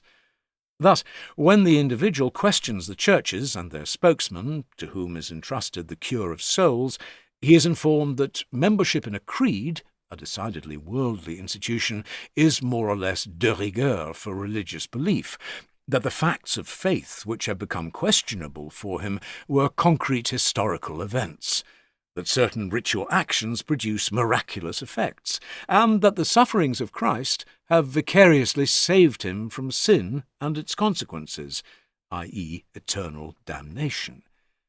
If, with the limited means at his disposal, he begins to reflect on these things, he will have to confess that he does not understand them at all, and that only two possibilities are open to him, either to believe implicitly or to reject such statements because they are flatly incomprehensible. Whereas the man of today can easily think about and understand all the truths dished out to him by the state, his understanding of religion is made considerably more difficult owing to the lack of explanations. Do you understand what you are reading? And he said, "How can I, unless someone guides me?" Acts 8:30. If despite this he has still not discarded all his religious convictions, this is because the religious impulse rests on an instinctive basis and is therefore a specifically human function. You can take away a man's gods, but only to give him others in return. The leaders of the mass state cannot avoid being deified, and wherever crudities of this kind have not yet been put over by force, obsessive factors arise in their stead, charged with demonic energy, for instance money, work, political influence, and so forth. When any natural human function gets lost, i.e. is denied conscious and intentional expression, a general disturbance results. Hence it is quite natural that with the triumph of the goddess of reason, a general neuroticizing of modern man should set in, a disassociation of personality analogous to the splitting of the world today by the Iron Curtain. This boundary line, bristling with barbed wire, runs through the psyche of modern man, no matter on which side he lives. And just as the typical neurotic is unconscious of his shadow side, so the normal individual, like the neurotic, sees his shadow in his neighbour, or in the man beyond the great divide. It has even become a political and social duty to apostrophize the capitalism of the one and the communism of the other as the very devil, so as to fascinate the outward eye and prevent it from looking at the individual life within. But just as the neurotic, despite unconsciousness of his other side, has a dim premonition that all is not well with his psychic economy, so Western man has developed an instinctive interest in his psyche and in psychology. Thus it is that the doctor is summoned willy-nilly to appear on the world stage, and questions are addressed to him which primarily concern the most intimate and hidden life of the individual, but which, in the last analysis, are the direct effects of the zeitgeist. Because of its personal symptomatology, this material is usually considered to be neurotic, and rightly so, since it is made up of infantile fantasies which ill accord with the contents of an adult psyche and are therefore repressed by our moral judgment insofar as they reach consciousness at all. Most fantasies of this kind do not, in the nature of things, come to consciousness in infantile form, and it is very improbable, to say the least of it, that they were ever conscious and were consciously repressed. Rather, they seem to have been present always, or at any rate to have arisen unconsciously and to have persisted in this state until the psychologist's intervention enabled them to cross the threshold of consciousness. The activation of unconscious fantasies is a process that occurs when consciousness finds itself in a critical situation. Were that not so, the fantasies would be produced normally and would then be followed by the usual neurotic disturbances. In reality, fantasies of this kind belong to the world of childhood and give rise to disturbances only when prematurely strengthened by abnormal conditions in the conscious life. This is particularly likely to happen when unfavourable influences emanate from the parents, poisoning the atmosphere and producing conflicts which upset the psychic balance of the child. When a neurosis breaks out in an adult, the fantasy world of childhood reappears, and one is tempted to explain the onset of the neurosis casually as due to the presence of infantile fantasies. But that does not explain why the fantasies did not develop any pathological effects during the interim period. These effects develop only when the individual comes up against a situation which he cannot overcome by conscious means. The resultant standstill in the development of personality opens a sluice for infantile fantasies, which of course are latent in everybody, but do not display any activity so long as the conscious personality can continue on its way unimpeded. When the fantasies reach a certain level of intensity, they begin to break through into consciousness and create a conflict situation that becomes perceptible to the patient himself, splitting him into two personalities with different characters. The dissociation, however, had been prepared long before in the unconscious, when the energy flowing off from the consciousness, because unused, strengthened the negative qualities of the unconscious personality, and particularly its infantile traits. Since the normal fantasies of a child are nothing other at bottom than the imagination, born of the instinctive impulses, and may thus be regarded as preliminary exercises in the use of future conscious activities, it follows that the fantasies of the neurotic, even though pathologically altered and perhaps perverted by the regression of energy, contain a core of normal instinct, the hallmark of which is adaptedness. A neurotic illness always implies an unadapted alteration and distortion of normal dynamisms and of the imagination proper to them. Instincts, however, are highly conservative and of extreme antiquity as regards both their dynamism and their form. Their form, when represented to the mind, appears as an image which expresses the nature of the instinctive impulse visually and concretely, like a picture. If we could look into the psyche of the yucca moth, for instance, this is a classic instance of the symbiosis of insect and plant, we would find in it a pattern of ideas of a numinous or fascinating character which not only compel the moth to carry out its fertilizing activity on the yucca plant, but help it to recognize the total situation. Instinct is anything but a blind and indefinite impulse, since it proves to be attuned and adapted to a definite external situation. This latter circumstance gives it its specific and irreducible form. Just as instinct is original and hereditary, so too its form is age-old, that is to say, archetypal. It is even older and more conservative than the body's form. These biological considerations naturally apply also to Homo sapiens, who still remains within the framework of general biology despite the possession of consciousness, will, and reason. The fact that our conscious activity is rooted in instinct and derives from it its dynamism as well as the basic features of its ideational forms has the same significance for human psychology as for all other members of the animal kingdom. Human knowledge consists essentially in the constant adaptation of the primordial patterns of ideas that were given us a priori. These need certain modifications because, in their original form, they are suited to an archaic mode of life, but not to the demands of a specifically differentiated environment. If the flow of instinctive dynamism into our life is to be maintained, as is absolutely necessary for our existence, then it is imperative that we remould these archetypal forms into ideas which are adequate to the challenge of the present. 5. The philosophical and psychological approach to life.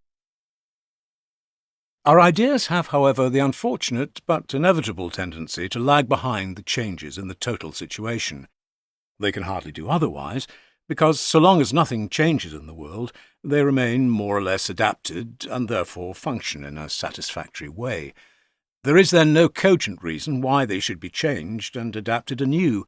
It is only when conditions have altered so drastically that there is an unendurable rift between the outer situation and our ideas, now become antiquated, that the general problem of our Weltanschauung, or philosophy of life, arises, and with it the question of how the primordial images that maintain the flow of instinctive energy are to be reoriented or readapted.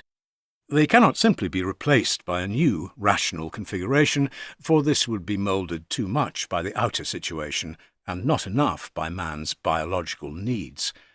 Moreover, not only would it build no bridge to the original man, but it would block the approach to him altogether. This is in keeping with the aims of Marxist education, which seeks, like God himself, to mould man, but in the image of the state. Today, our basic convictions have become increasingly rationalistic. Our philosophy is no longer a way of life, as it was in antiquity. It has turned into an exclusively intellectual and academic affair. Our denominational religions, with their archaic rites and conceptions, justified enough in themselves, express a view of the world which caused no great difficulties in the Middle Ages, but has become strange and unintelligible to the man of today. Despite this conflict with the modern scientific outlook, a deep instinct bids him hang on to ideas which, if taken literally, leave out of account all the mental developments of the last 500 years. The obvious purpose of this is to prevent him from falling into the abyss of nihilistic despair.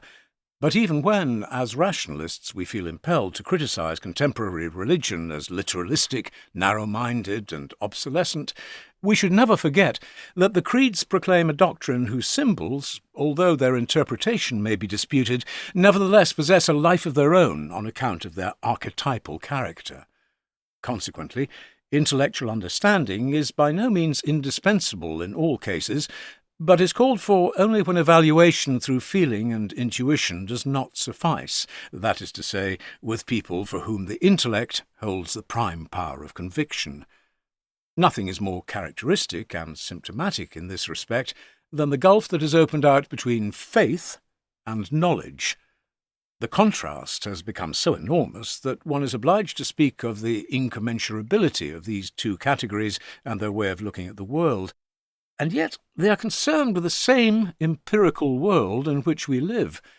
For even theology tells us that faith is supported by facts that became historically perceptible in this known world of ours, namely that Christ was born as a real human being, worked many miracles, and suffered his fate, died under Pontius Pilate, and rose up in the flesh after his death. Theology rejects any tendency to take the statements of its earliest records as written myths, and accordingly to understand them symbolically. Indeed, it is the theologians themselves who have recently made the attempt, no doubt as a concession to knowledge, to demythologize the object of their faith, while drawing the line quite arbitrarily at the crucial points. But to the critical intellect, it is only too obvious that myth is an integral component of all religions, and therefore cannot be excluded from the assertions of faith without injuring them.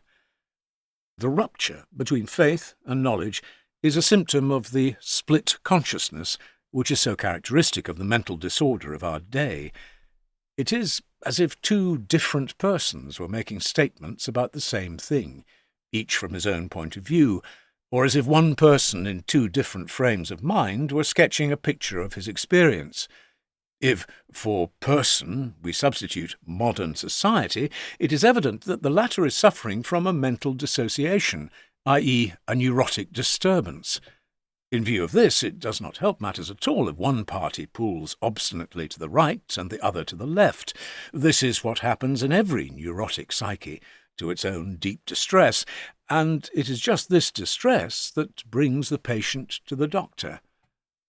As I stated above in all brevity, while not neglecting to mention certain practical details whose omission might have perplexed the reader, the doctor has to establish a relationship with both halves of his patient's personality, because only from them both, and not merely from one half with the suppression of the other, can he put together a whole and complete man. The latter alternative is what the patient has been doing all along, for the modern Weltanschauung gives him no other guidance. His individual situation is the same in principle as the collective situation. He is a social microcosm, reflecting on the smallest scale the quantities of society at large, or conversely, as the smallest social unit, cumulatively producing the collective dissociation. The latter possibility is the more likely one, as the only direct and concrete carrier of life is the individual personality, while society and the state are conventional ideas and can claim reality only insofar as they are represented by a certain number of individuals. Far too little attention has been paid to the fact that our age, for all its irreligiousness, is hereditarily burdened with the specific achievement of the Christian epoch, the supremacy of the Word, of the Logos, which stands for the central figure of our Christian faith. The Word has literally become our God, and so it has remained, even if we know of Christianity only from hearsay. Words like society and state are so concretized that they are almost personified. In the opinion of the man in the street, the state, far more than any king in history, is the inexhaustible giver of all good. The state is invoked, made responsible, grumbled at, and so on and so forth. Society is elevated to the rank of a supreme ethical principle. Indeed, it is credited with positively creative capacities. No one seems to notice that the veneration of the Word, which was necessary for a certain phase of historical development, has a perilous shadow side. That is to say, the moment the Word, as a result of centuries of education, attains universal validity, it severs its original link with the divine person. There is then a personified church, a personified state. Belief in the Word becomes credulity, and the Word itself an infernal slogan capable of any deception. With credulity come propaganda and advertising to dupe the citizen with political jobbery and compromises, and the lie reaches proportions never known before in the history of the world. Thus, the Word, originally announcing the unity of all men and their union in the figure of the one great man, has, in our day, become the source of suspicion and distrust of all against all. Credulity is one of our worst enemies, but that is the makeshift the neurotic always resorts to in order to quell the doubter in his own breast or to conjure him out of existence. People think you have only to tell a person that he ought to do something in order to put him on the right track, but whether he can or will do it is another matter. The psychologist has come to see that nothing is achieved by telling, persuading, admonishing, giving good advice. He must also get acquainted with the details and have an authentic knowledge of the psychic inventory of his patient. He has therefore to relate to the individuality of the sufferer and feel his way into all the nooks and crannies of his mind to a degree that far exceeds the capacity of a teacher or even of a directeur de conscience. His scientific objectivity, which excludes nothing, enables him to see his patient not only as a human being, but also as a subhuman who is bound to his body like an animal. The development of science has directed his interest beyond the range of the conscious personality to the world of unconscious instinct, dominated by sexuality and the power drive, or self-assertion, corresponding to the twin moral concepts of St. Augustine, concupiscentia and superbia. The clash between these two fundamental instincts, preservation of the species and self-preservation, is the source of numerous conflicts. They are, therefore, the chief object of moral judgment, whose purpose it is to prevent these instinctual collisions as far as possible. As I explained above, instinct has two main aspects. On the one hand, that of dynamism, drive or drift, and on the other, specific meaning and intention. It is highly probable that all man's psychic functions have an instinctual foundation, as is obviously the case with animals. It is easy to see that in animals instinct functions as the spiritus rector of all their behaviour. This observation lacks certainty only where the learning capacity begins to develop, for instance in the higher apes and in man. In the animals, as a result of their learning capacity, instinct undergoes numerous modifications and differentiations. In civilized man, the instincts are so split up that only a few of the basic ones can be recognized with any certainty in their original form. The most important are the two fundamental instincts and their derivatives, and these have been the exclusive concern of medical psychology so far. Investigators found, however, that in following up the ramifications of the instincts, they hit upon configurations which could not with certainty be ascribed to either group. To take but one example, the discoverer of the power instinct was in some doubt as to whether an apparently indubitable expression of the sexual instinct might not be better explained as a power arrangement, and Freud himself felt obliged to acknowledge the existence of ego instincts in addition to the overriding sex instinct, a clear concession to the Adlerian standpoint. In view of this uncertainty, it is hardly surprising that in most cases neurotic symptoms can be explained, almost without contradiction, in terms of either theory. This perplexity does not mean that one or the other standpoint, or both of them, is erroneous. Rather, they are both relatively valid, and, unlike certain one-sided and dogmatic preferences, allow the existence and competition of other instincts. Although, as I have said, the question of human instinct is a far from simple matter, we shall probably not be wrong in assuming that the learning capacity, a quality almost exclusive to man, is based on the instinct for imitation found in animals. It is in the nature of this instinct to disturb other instinctive activities and eventually to modify them, as can be observed, for instance, in the songs of birds when they adopt other melodies. Nothing estranges man more from the ground plan of his instincts than his learning capacity, which turns out to be a genuine drive towards progressive transformation of human modes of behaviour. It, more than anything else, is responsible for the altered conditions of our existence and the need for new adaptations which civilization brings. It is also the source of numerous psychic disturbances and difficulties occasioned by man's progressive alienation from his instinctual foundation, i.e., by his uprootedness and identification with his conscious knowledge of himself, by his concern with consciousness at the expense of the unconscious. The result is that modern man can know himself only insofar as he can become conscious of himself, a capacity largely dependent on environmental conditions, the drive for knowledge, and the control of which necessitated or suggested certain modifications of his original instinctive tendencies. His consciousness therefore orients itself chiefly by observing and investigating the world around him, and it is to its peculiarities that he must adapt his psychic and technical resources. This task is so exacting, and its fulfilment so advantageous, that he forgets himself in the process, losing sight of his instinctual nature and putting his own conception of himself in place of his real being. In this way he slips imperceptibly into a purely conceptual world, where the products of his conscious activity progressively replace reality. Separation from his instinctual nature inevitably plunges civilized man into the conflict between conscious and unconscious, spirit and nature, knowledge and faith, a split that becomes pathological the moment his consciousness is no longer able to neglect or suppress his instinctual side.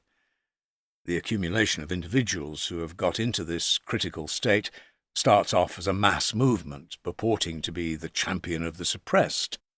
In accordance with the prevailing tendency of consciousness to seek the source of all ills in the outside world, the cry goes up for political and social changes, which, it is supposed, would automatically solve the much deeper problem of split personality.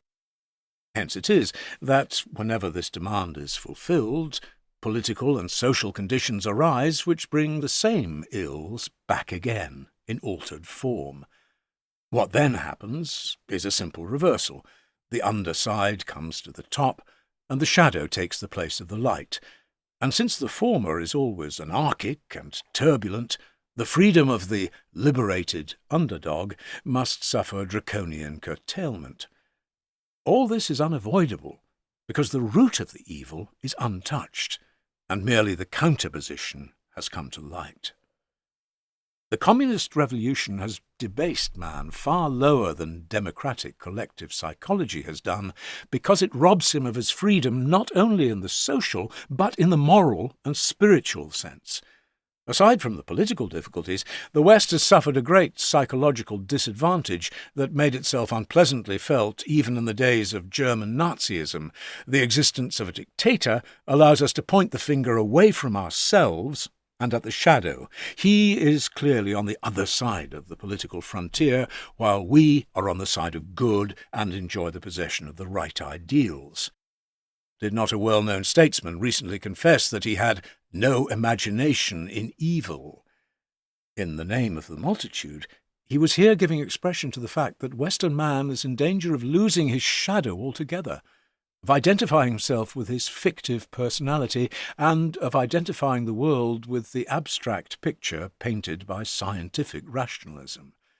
His spiritual and moral opponent, who is just as real as he, no longer dwells in his own breast, but beyond the geographical line of division, which no longer represents an outward political barrier, but splits off the conscious from the unconscious man more and more menacingly. Thinking and feeling lose their inner polarity, and where religious orientation has grown ineffective, not even a god is at hand to check the sovereign sway of unleashed psychic functions.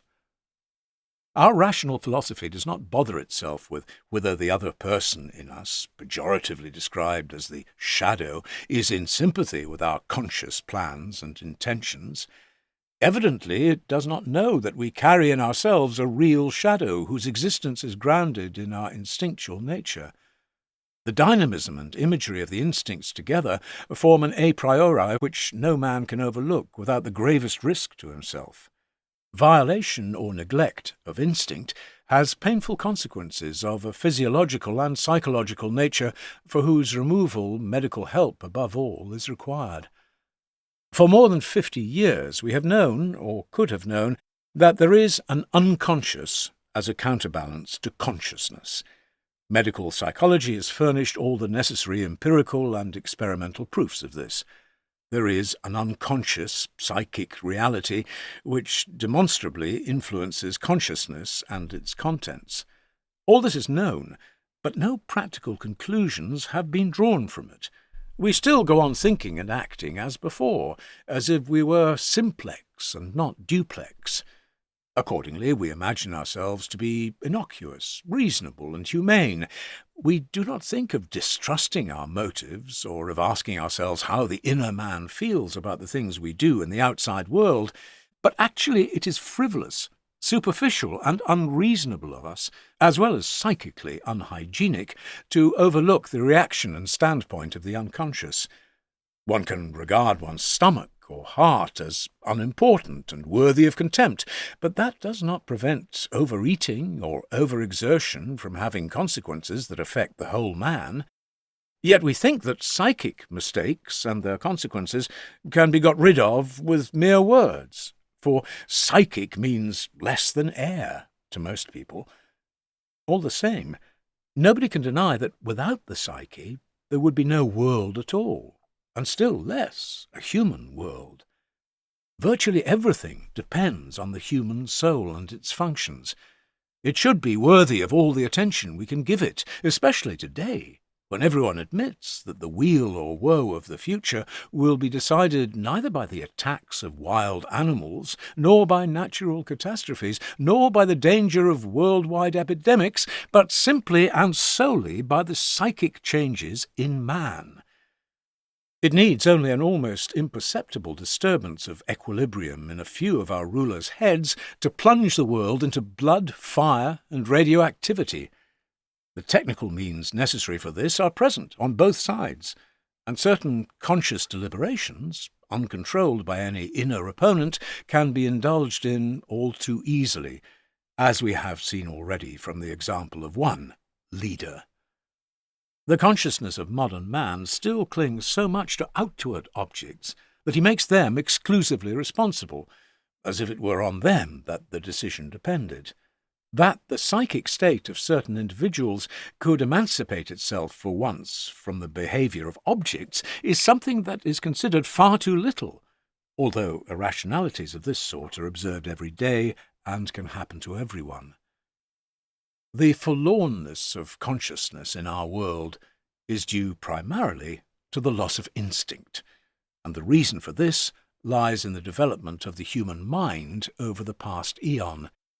The more power man had over nature, the more his knowledge and skill went to his head, and the deeper became his contempt for the merely natural and accidental, for that which is irrationally given, including the objective psyche, which is all that consciousness is not. In contrast to the subjectivism of the conscious mind, the unconscious is objective, manifesting itself mainly in the form of contrary feelings, fantasies, emotions, impulses, and dreams, none of which one makes oneself, but which come upon one objectively. Even today, psychology is still, for the most part, the science of conscious contents, measured as far as possible by collective standards. The individual psyche has become a mere accident, a random phenomenon, while the unconscious, which can manifest itself only in the real, irrationally given human being, has been ignored altogether. This was not the result of carelessness or of lack of knowledge, but of downright resistance to the mere possibility of there being a second psychic authority besides the ego. It seems a positive menace to the ego that its monarchy can be doubted. The religious person, on the other hand, is accustomed to the thought of not being sole master in his own house. He believes that God, and not he himself, decides in the end. But how many of us would dare to let the will of God decide, and which of us would not feel embarrassed if he had to say how far the decision came from God himself? The religious person, so far as one can judge, stands directly under the influence of the reaction from the unconscious. As a rule, he calls this the operation of conscience, but since the same psychic background produces reactions other than moral ones, the believer is measuring his conscience by the traditional ethical standard, and thus by a collective value, in which endeavour he is assiduously supported by his church. So long as the individual can hold fast to his traditional beliefs, and the circumstances of his time do not demand stronger emphasis on individual autonomy, he can rest content with the situation. But the situation is radically altered when the worldly-minded man, who is oriented to external factors and has lost his religious beliefs, appears en masse, as in the case today. The believer is then forced onto the defensive, and must catechize himself on the foundation of his beliefs. He is no longer sustained by the tremendous suggestive power of the consensus omnium, and is keenly aware of the weakening of the Church and the precariousness of its dogmatic assumptions. To counter this, the Church recommends more faith, as if this gift of grace depended on man's goodwill and pleasure. The seat of faith, however, is not consciousness, but spontaneous religious experience, which brings the individual's faith into immediate relation with God. Here we must ask, have I any religious experience and immediate relation to God, and hence that certainty which will keep me, as an individual, from dissolving in the crowd? 6. Self-knowledge. To this question, there is a positive answer only when the individual is willing to fulfill the demands of rigorous self-examination and self-knowledge. If he follows through his intention, he will not only discover some important truths about himself, but will also have gained a psychological advantage. He will have succeeded in deeming himself worthy of serious attention and sympathetic interest. He will have set his hand, as it were, to a declaration of his own human dignity, and taken the first step towards the foundations of his consciousness, that is, towards the unconscious, the only accessible source of religious experience. This is certainly not to say that what we call the unconscious is identical with God, or set up in his place. It is the medium from which the religious experience seems to flow. As to what the further cause of such an experience may be, the answer to this lies beyond the range of human knowledge. Knowledge of God is a transcendental problem. The religious person enjoys a great advantage when it comes to answering the crucial question that hangs over our time like a threat. He has a clear idea of the way his subjective existence is grounded in his relation to God. I put the word God in quotes in order to indicate that we are dealing with an anthropomorphic idea whose dynamism and symbolism are filtered through the medium of the unconscious psyche.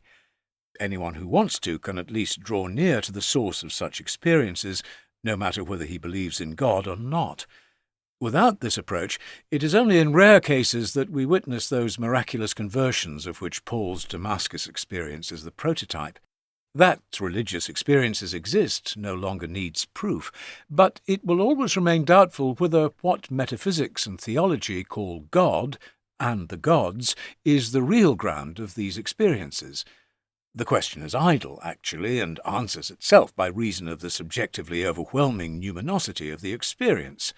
Anyone who has had it is seized by it, and therefore not in a position to indulge in fruitless metaphysical or epistemological speculations. Absolute certainty brings its own evidence, and has no need of anthropomorphic proofs. In view of the general ignorance of and bias against psychology, it must be accounted a misfortune that the one experience which makes sense of individual existence should seem to have its origin in a medium that is certain to catch everybody's prejudices. Once more the doubt is heard, what good can come out of Nazareth? The unconscious, if not regarded outright as a sort of refuse bin underneath the conscious mind, is at any rate supposed to be of merely animal nature. In reality, however, and by definition, it is of uncertain extent and constitution, so that overvaluation or undervaluation of it is groundless, and can be dismissed as mere prejudice. At all events, such judgments sound very queer in the mouths of Christians, whose Lord was himself born on the straw of a stable among the domestic animals. It would have been more to the taste of the multitude if he had got himself born in a temple. In the same way, the worldly-minded mass man looks for the numinous experience in the mass meeting, which provides an infinitely more imposing background than the individual soul. Even church Christians share this pernicious delusion. Psychology's insistence on the importance of unconscious processes for religious experience is extremely unpopular, no less with the political right than with the left. For the former, the deciding factor is the historical revelation that came to man from outside. To the latter, this is sheer nonsense, and man has no religious function at all, except belief in the party doctrine, when suddenly the most intense faith is called for. On top of this, the various creeds assert quite different things, and each of them claims to possess the absolute truth. Yet today we live in a unitary world where distances are reckoned by hours and no longer by weeks and months. Exotic races have ceased to be peep shows in ethnological museums. They have become our neighbours, and what was yesterday the prerogative of the ethnologist is today a political, social and psychological problem. Already the ideological spheres begin to touch, to interpenetrate, and the time may not be so far off when the question of mutual understanding in this field will become acute. To make oneself understood is certainly impossible without far-reaching comprehension of the other's standpoint. The insight needed for this will have repercussions on both sides. History will undoubtedly pass over those who feel it is their vocation to resist this inevitable development, however desirable and psychologically necessary it may be to cling to what is essential and good in our own tradition. Despite all the differences, the unity of mankind will assert itself irresistibly. On this card, Marxist doctrine has staked its life, while the West hopes to get by with technology and economic aid. Communism has not overlooked the enormous importance of the ideological element and the universality of basic principles. The nations of the Far East share our ideological weakness and are just as vulnerable as we are. The underestimation of the psychological factor is likely to take a bitter revenge. It is therefore high time we caught up with ourselves in this matter. For the present this must remain a pious wish, because Self-knowledge, as well as being highly unpopular, seems to be an unpleasantly idealistic goal, reeks of morality, and is preoccupied with the psychological shadow, which is normally denied whenever possible, or at least not spoken of. The task that faces our age is indeed almost insuperably difficult. It makes the highest demands on our responsibility, if we are not to be guilty of another trahison de clerc. It addresses itself to those guiding and influential personalities who have the necessary intelligence to understand the situation our world is in. One might expect them to consult their consciences, but since it is a matter not only of intellectual understanding but of moral conclusions, there is unfortunately no cause for optimism. Nature, as we know, is not so lavish with her boons that she joins to a high intelligence the gifts of the heart also. As a rule, where one is present, the other is lacking, and where one capacity is present in perfection, it is generally at the cost of all the others. The discrepancy between intellect and feeling, which get in each other's way at the best of times, is a particularly painful chapter in the history of the human psyche. There is no sense in formulating the task that our age has forced upon us as a moral demand. We can, at best, merely make the psychological world situation so clear that it can be seen even by the myopic, and give utterance to words and ideas which even the hard of hearing can hear. We may hope for men of understanding and men of goodwill, and must therefore not grow weary of reiterating those thoughts and insights which are needed. Finally, even the truth can spread, and not only the popular lie. With these words, I should like to draw the reader's attention to the main difficulty he has to face. The horror which the dictator states have of late brought upon mankind is nothing less than the culmination of all those atrocities of which our ancestors made themselves guilty in the not-so-distant past. Quite apart from the barbarities and bloodbaths perpetrated by the Christian nations among themselves throughout European history, the European has also to answer for all the crimes he has committed against the dark-skinned peoples during the process of colonization. In this respect, the white man carries a very heavy burden indeed. It shows us a picture of the common human shadow that could hardly be painted in blacker colours. The evil that comes to light in man, and that undoubtedly dwells within him, is of gigantic proportions, so that for the Church to talk of original sin and to trace it back to Adam's relatively innocent slip-up with Eve is almost a euphemism. The case is far graver and is grossly underestimated. Since it is universally believed that man is merely what his consciousness knows of himself, he regards himself as harmless, and so adds stupidity to iniquity. He does not deny that terrible things have happened and still go on happening, but it is always the others who do them. And when such deeds belong to the recent or remote past, they quickly and conveniently sink into the sea of forgetfulness, and that state of chronic woolly-mindedness returns, which we describe as normality. In shocking contrast to this is the fact that nothing has finally disappeared and nothing has been made good. The evil, the guilt, the profound unease of conscience, the obscure misgivings are there before our eyes, if only we would see. Man has done these things. I am a man who has his share of human nature, therefore I am guilty with the rest, and bear unaltered and indelibly within me the capacity and the inclination to do them again at any time. Even if, juristically speaking, we are not accessories to the crime, we are always, thanks to our human nature, potential criminals. In reality, we merely lacked a suitable opportunity to be drawn into the infernal melee. None of us stands outside humanity's black collective shadow.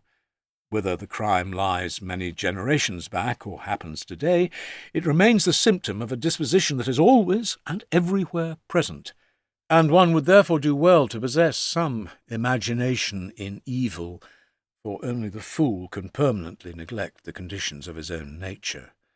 In fact, this negligence is the best means of making him an instrument of evil, Harmlessness and naivete are as little helpful as it would be for a cholera patient and those in his vicinity to remain unconscious of the contagiousness of the disease. On the contrary, they lead to projection of the unrecognized evil into the other. This strengthens the opponent's position in the most effective way because the projection carries the fear which we involuntarily and secretly feel for our own evil over to the other side, and considerably increases the formidableness of his threat. What is even worse, our lack of insight deprives us of the capacity to deal with evil. Here, of course, we come up against one of the main prejudices of the Christian tradition, and one that is a great stumbling block to our policies. We should, so we are told, eschew evil, and, if possible, neither touch nor mention it. For evil is also the thing of ill omen, that which is tabooed and feared. This attitude towards evil, and the apparent circumventing of it, flatter the primitive tendency in us to shut our eyes to evil and drive it over some frontier or other, like the Old Testament scapegoat, which was supposed to carry the evil into the wilderness. But if one can no longer avoid the realization that evil, without man's ever having chosen it, is lodged in human nature itself, then it bestrides the psychological stage as the equal and opposite partner of good. This realization leads straight to a psychological dualism, already unconsciously prefigured in the political world schism and in the even more unconscious dissociation in modern man himself. The dualism does not come from this realization. Rather, we are in a split condition to begin with. It would be an insufferable thought that we had to take personal responsibility for so much guiltiness. We therefore prefer to localize the evil with individual criminals or groups of criminals, while washing our hands in innocence and ignoring the general proclivity to evil. This sanctimoniousness cannot be kept up in the long run, because the evil, as experience shows, lies in man, unless, in accordance with the Christian view, one is willing to postulate a metaphysical principle of evil. The great advantage of this view is that it exonerates man's conscience of too heavy a responsibility and fobs it off on the devil, in correct psychological appreciation of the fact that man is much more the victim of his psychic constitution than its inventor. Considering that the evil of our day puts everything that has ever agonized mankind in the deepest shade, one must ask oneself how it is that, for all our progress in the administration of justice, in medicine and in technology, for all our concern for life and health, monstrous engines of destruction have been invented which could easily exterminate the human race. No one will maintain that the atomic physicists are a pack of criminals because it is to their efforts that we owe that peculiar flower of human ingenuity, the hydrogen bomb. The vast amount of intellectual work that went into the development of nuclear physics was put forth by men who devoted themselves to their task with the greatest exertions and self-sacrifice, and whose moral achievement could just as easily have earned them the merit of inventing something useful and beneficial to humanity. But even though the first step along the road to a momentous invention may be the outcome of a conscious decision, here, as everywhere, the spontaneous idea, the hunch or intuition, plays an important part. In other words, the unconscious collaborates too, and often makes decisive contributions. So it is not the conscious effort alone that is responsible for the result. Somewhere or other, the unconscious, with its barely discernible goals and intentions, has its finger in the pie. If it puts a weapon in your hand, it is aiming at some kind of violence. Knowledge of the truth is the foremost goal of science, and if, in pursuit of the longing for light, we stumble upon an immense danger, then one has the impression more of fatality than of premeditation. It is not that present-day man is capable of greater evil than the man of antiquity or the primitive. He merely has incomparably more effective means with which to realize his proclivity to evil. As his consciousness has broadened and differentiated, so his moral nature has lagged behind. That is the great problem before us today. Reason alone does not suffice. In theory, it lies within the power of reason to desist from experiments of such hellish scope as nuclear fission, if only because of their dangerousness. But fear of the evil which one does not see in one's own bosom, but always in somebody else's, checks reason every time, although one knows that the use of this weapon means the certain end of our present human world. The fear of universal destruction may spare us the worst, yet the possibility of it will nevertheless hang over us like a dark cloud so long as no bridge is found across the worldwide psychic and political split, a bridge as certain as the existence of the hydrogen bomb. If a worldwide consciousness could arise that all division and all antagonism are due to the splitting of opposites in the psyche, then one would really know where to attack. But if even the smallest and most personal stirrings of the individual soul, so insignificant in themselves, remain as unconscious and unrecognized as they have hitherto, they will go on accumulating and produce mass groupings and mass movements which cannot be subjected to reasonable control or manipulated to a good end. All direct efforts to do so are no more than shadowboxing, the most infatuated by illusion being the gladiators themselves. The deciding factor lies with the individual man, who knows no answer to his dualism. This abyss has suddenly yawned open before him with the latest events in world history, after mankind had lived for many centuries in the comfortable belief that a unitary God had created man in his own image, as a little unity. Even today, people are largely unconscious of the fact that every individual is a cell in the structure of various international organisms, and is therefore causally implicated in their conflicts. The individual man knows that as an individual being he is more or less meaningless, and feels himself the victim of uncontrollable forces, but on the other hand he harbours within himself a dangerous shadow and opponent who is involved as an invisible helper in the dark machinations of the political monster.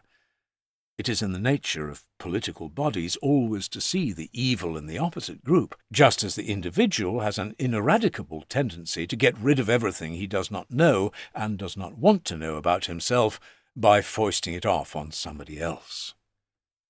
Nothing has a more divisive and alienating effect upon society than this moral complacency and lack of responsibility, and nothing promotes understanding and rapprochement more than the mutual withdrawal of projections. This necessary corrective requires self-criticism, for one cannot just tell the other person to withdraw them. He does not recognize them for what they are, any more than one does oneself. We can recognize our prejudices and illusions only when, from a broader psychological knowledge of ourselves and others, we are prepared to doubt the absolute rightness of our assumptions and compare them carefully and conscientiously with the objective facts. Funnily enough, self-criticism is an idea much in vogue in Marxist countries, but there it is subordinated to ideological considerations and must serve the state and not truth and justice in men's dealings with one another. The mass state has no intention of promoting mutual understanding and the relationship of man to man. It strives, rather, for atomization, for the psychic isolation of the individual. The more unrelated individuals are, the more consolidated the state becomes, and vice versa.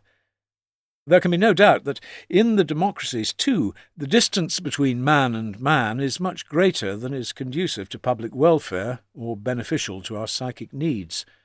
True, all sorts of attempts are being made to level out glaring social contrasts by appealing to people's idealism, enthusiasm, and ethical conscience. But characteristically, one forgets to apply the necessary self-criticism, to answer the question, who is making the idealistic demand?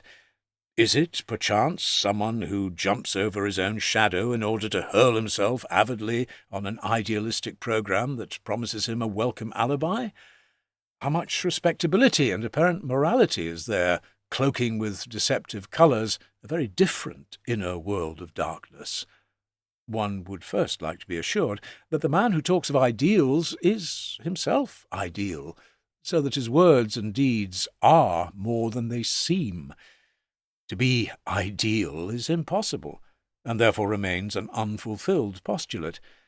Since we usually have keen noses in this respect, most of the idealisms that are preached and paraded before us sound rather hollow, and become acceptable only when their opposite is openly admitted to.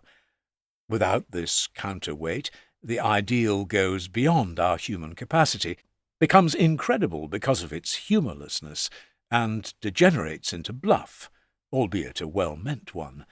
Bluff is an illegitimate way of overpowering and suppressing people, and leads to no good. Recognition of the shadow, on the other hand, leads to the modesty we need in order to acknowledge imperfection. And it is just this conscious recognition and consideration that are needed wherever a human relationship is to be established. A human relationship is not based on differentiation and perfection, for these only emphasize the differences or call forth the exact opposite. It is based, rather, on imperfection, on what is weak, helpless, and in need of support, the very ground and motive of dependence. The perfect has no need of the other, but weakness has, for it seeks support, and does not confront its partner with anything that might force him into an inferior position and even humiliate him. This humiliation may happen only too easily where idealism plays too prominent a role. Reflections of this kind should not be taken as superfluous sentimentalities. The question of human relationship and of the inner cohesion of our society is an urgent one in view of the atomization of the pent-up mass man, whose personal relationships are undermined by general mistrust.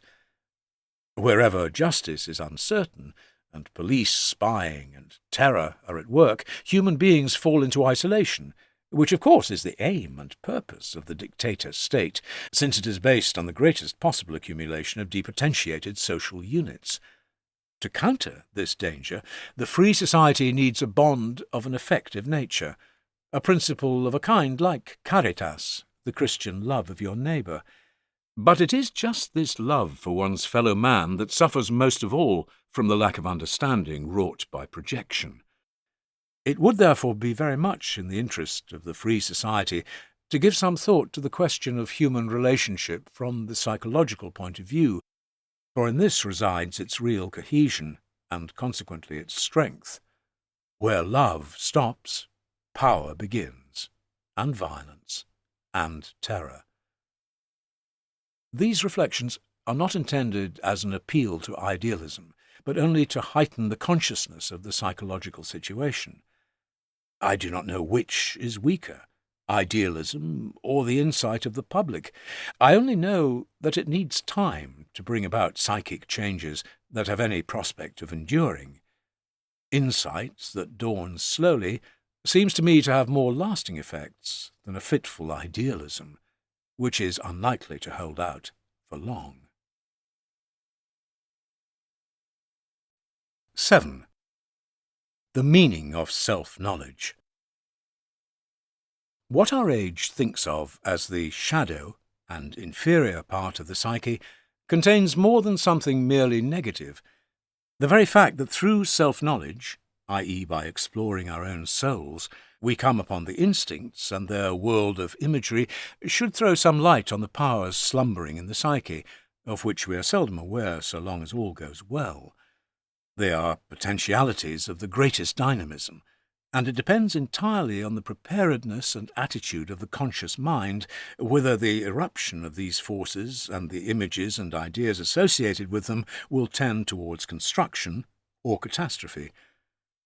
The psychologist seems to be the only person who knows from experience how precarious the psychic preparedness of modern man is, for he is the only one who sees himself compelled to seek out in man's nature those helpful forces and ideas which over and over have enabled the individual to find the right way through darkness and danger.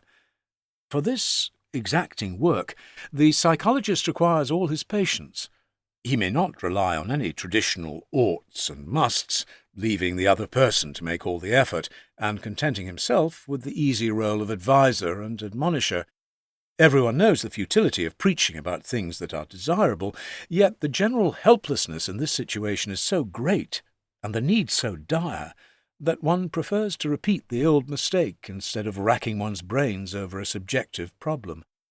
Besides, it is always a question of treating one single individual only, and not 10,000, where the trouble one takes would ostensibly have more impressive results, though one knows well enough that nothing has happened at all unless the individual changes. The effect on all individuals, which one would like to see realized, may not set in for hundreds of years, for the spiritual transformation of mankind follows the slow tread of the centuries and cannot be hurried or held up by any rational process of reflection, let alone brought to fruition in one generation. What does lie within our reach, however, is the change in individuals who have, or create, an opportunity to influence others of like mind in their circle of acquaintance. I do not mean by persuading or preaching. I am thinking rather of the well-known fact that anyone who has insight into his own actions, and has thus found access to the unconscious, involuntarily exercises an influence on his environment. The deepening and broadening of his consciousness produce the kind of effect which the primitives call mana. It is an unintentional influence on the unconscious of others, a sort of unconscious prestige, and its effect lasts only so long as it is not disturbed by conscious intention. Nor does the striving for self-knowledge altogether shun the prospect of social amelioration, since there exists a factor which, though completely disregarded, meets our expectations halfway. This is the unconscious zeitgeist. It compensates the attitude of the conscious mind and anticipates changes to come. An excellent example of this is modern art.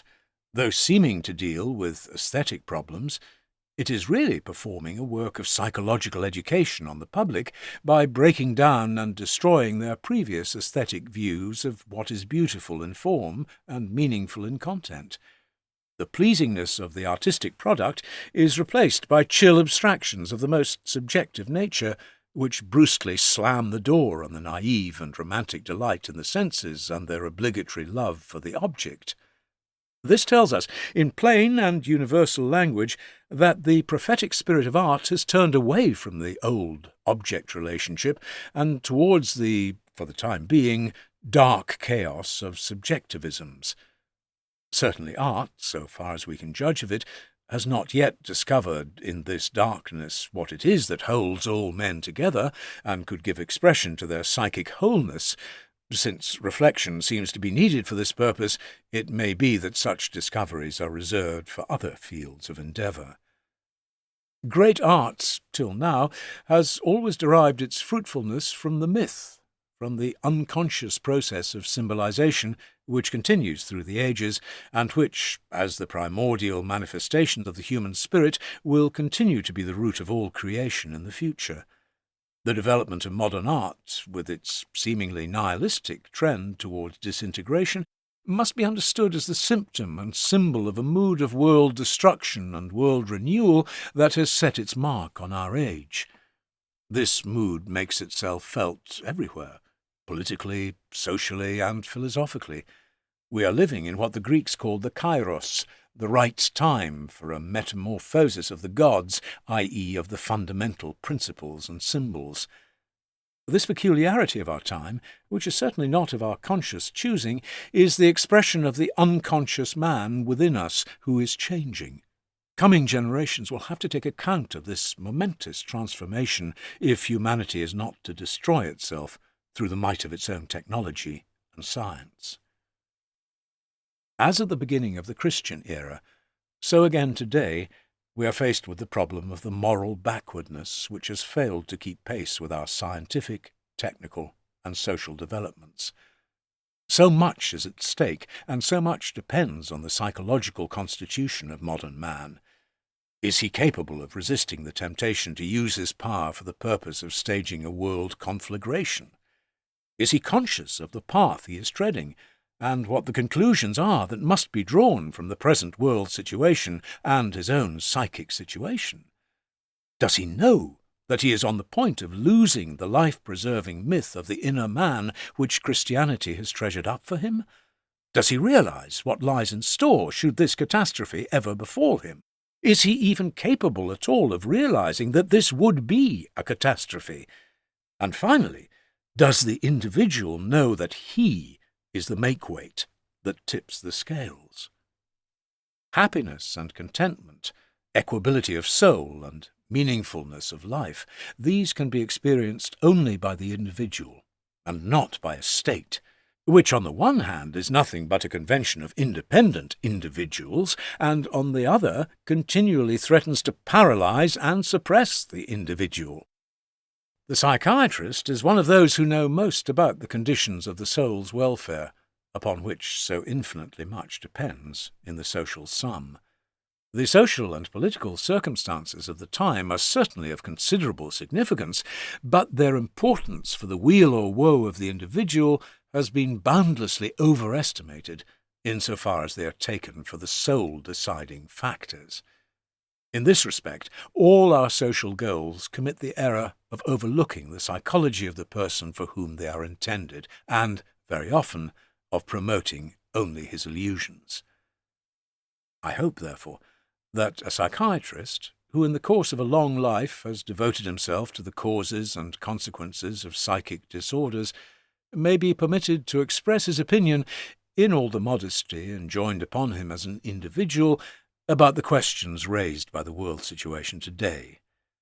I am neither spurred on by excessive optimism, nor in love with high ideals, but am merely concerned with the fate of the individual human being, that infinitesimal unit on whom a world depends, and in whom, if we read the meaning of the Christian message aright, even God seeks his goal. The Undiscovered Self, by Carl Gustav Jung, was read by David Rintoul for Ukemi Audiobooks. For full details of Ukemi recordings, go to ukemiaudiobooks.com. Audible hopes you've enjoyed this program.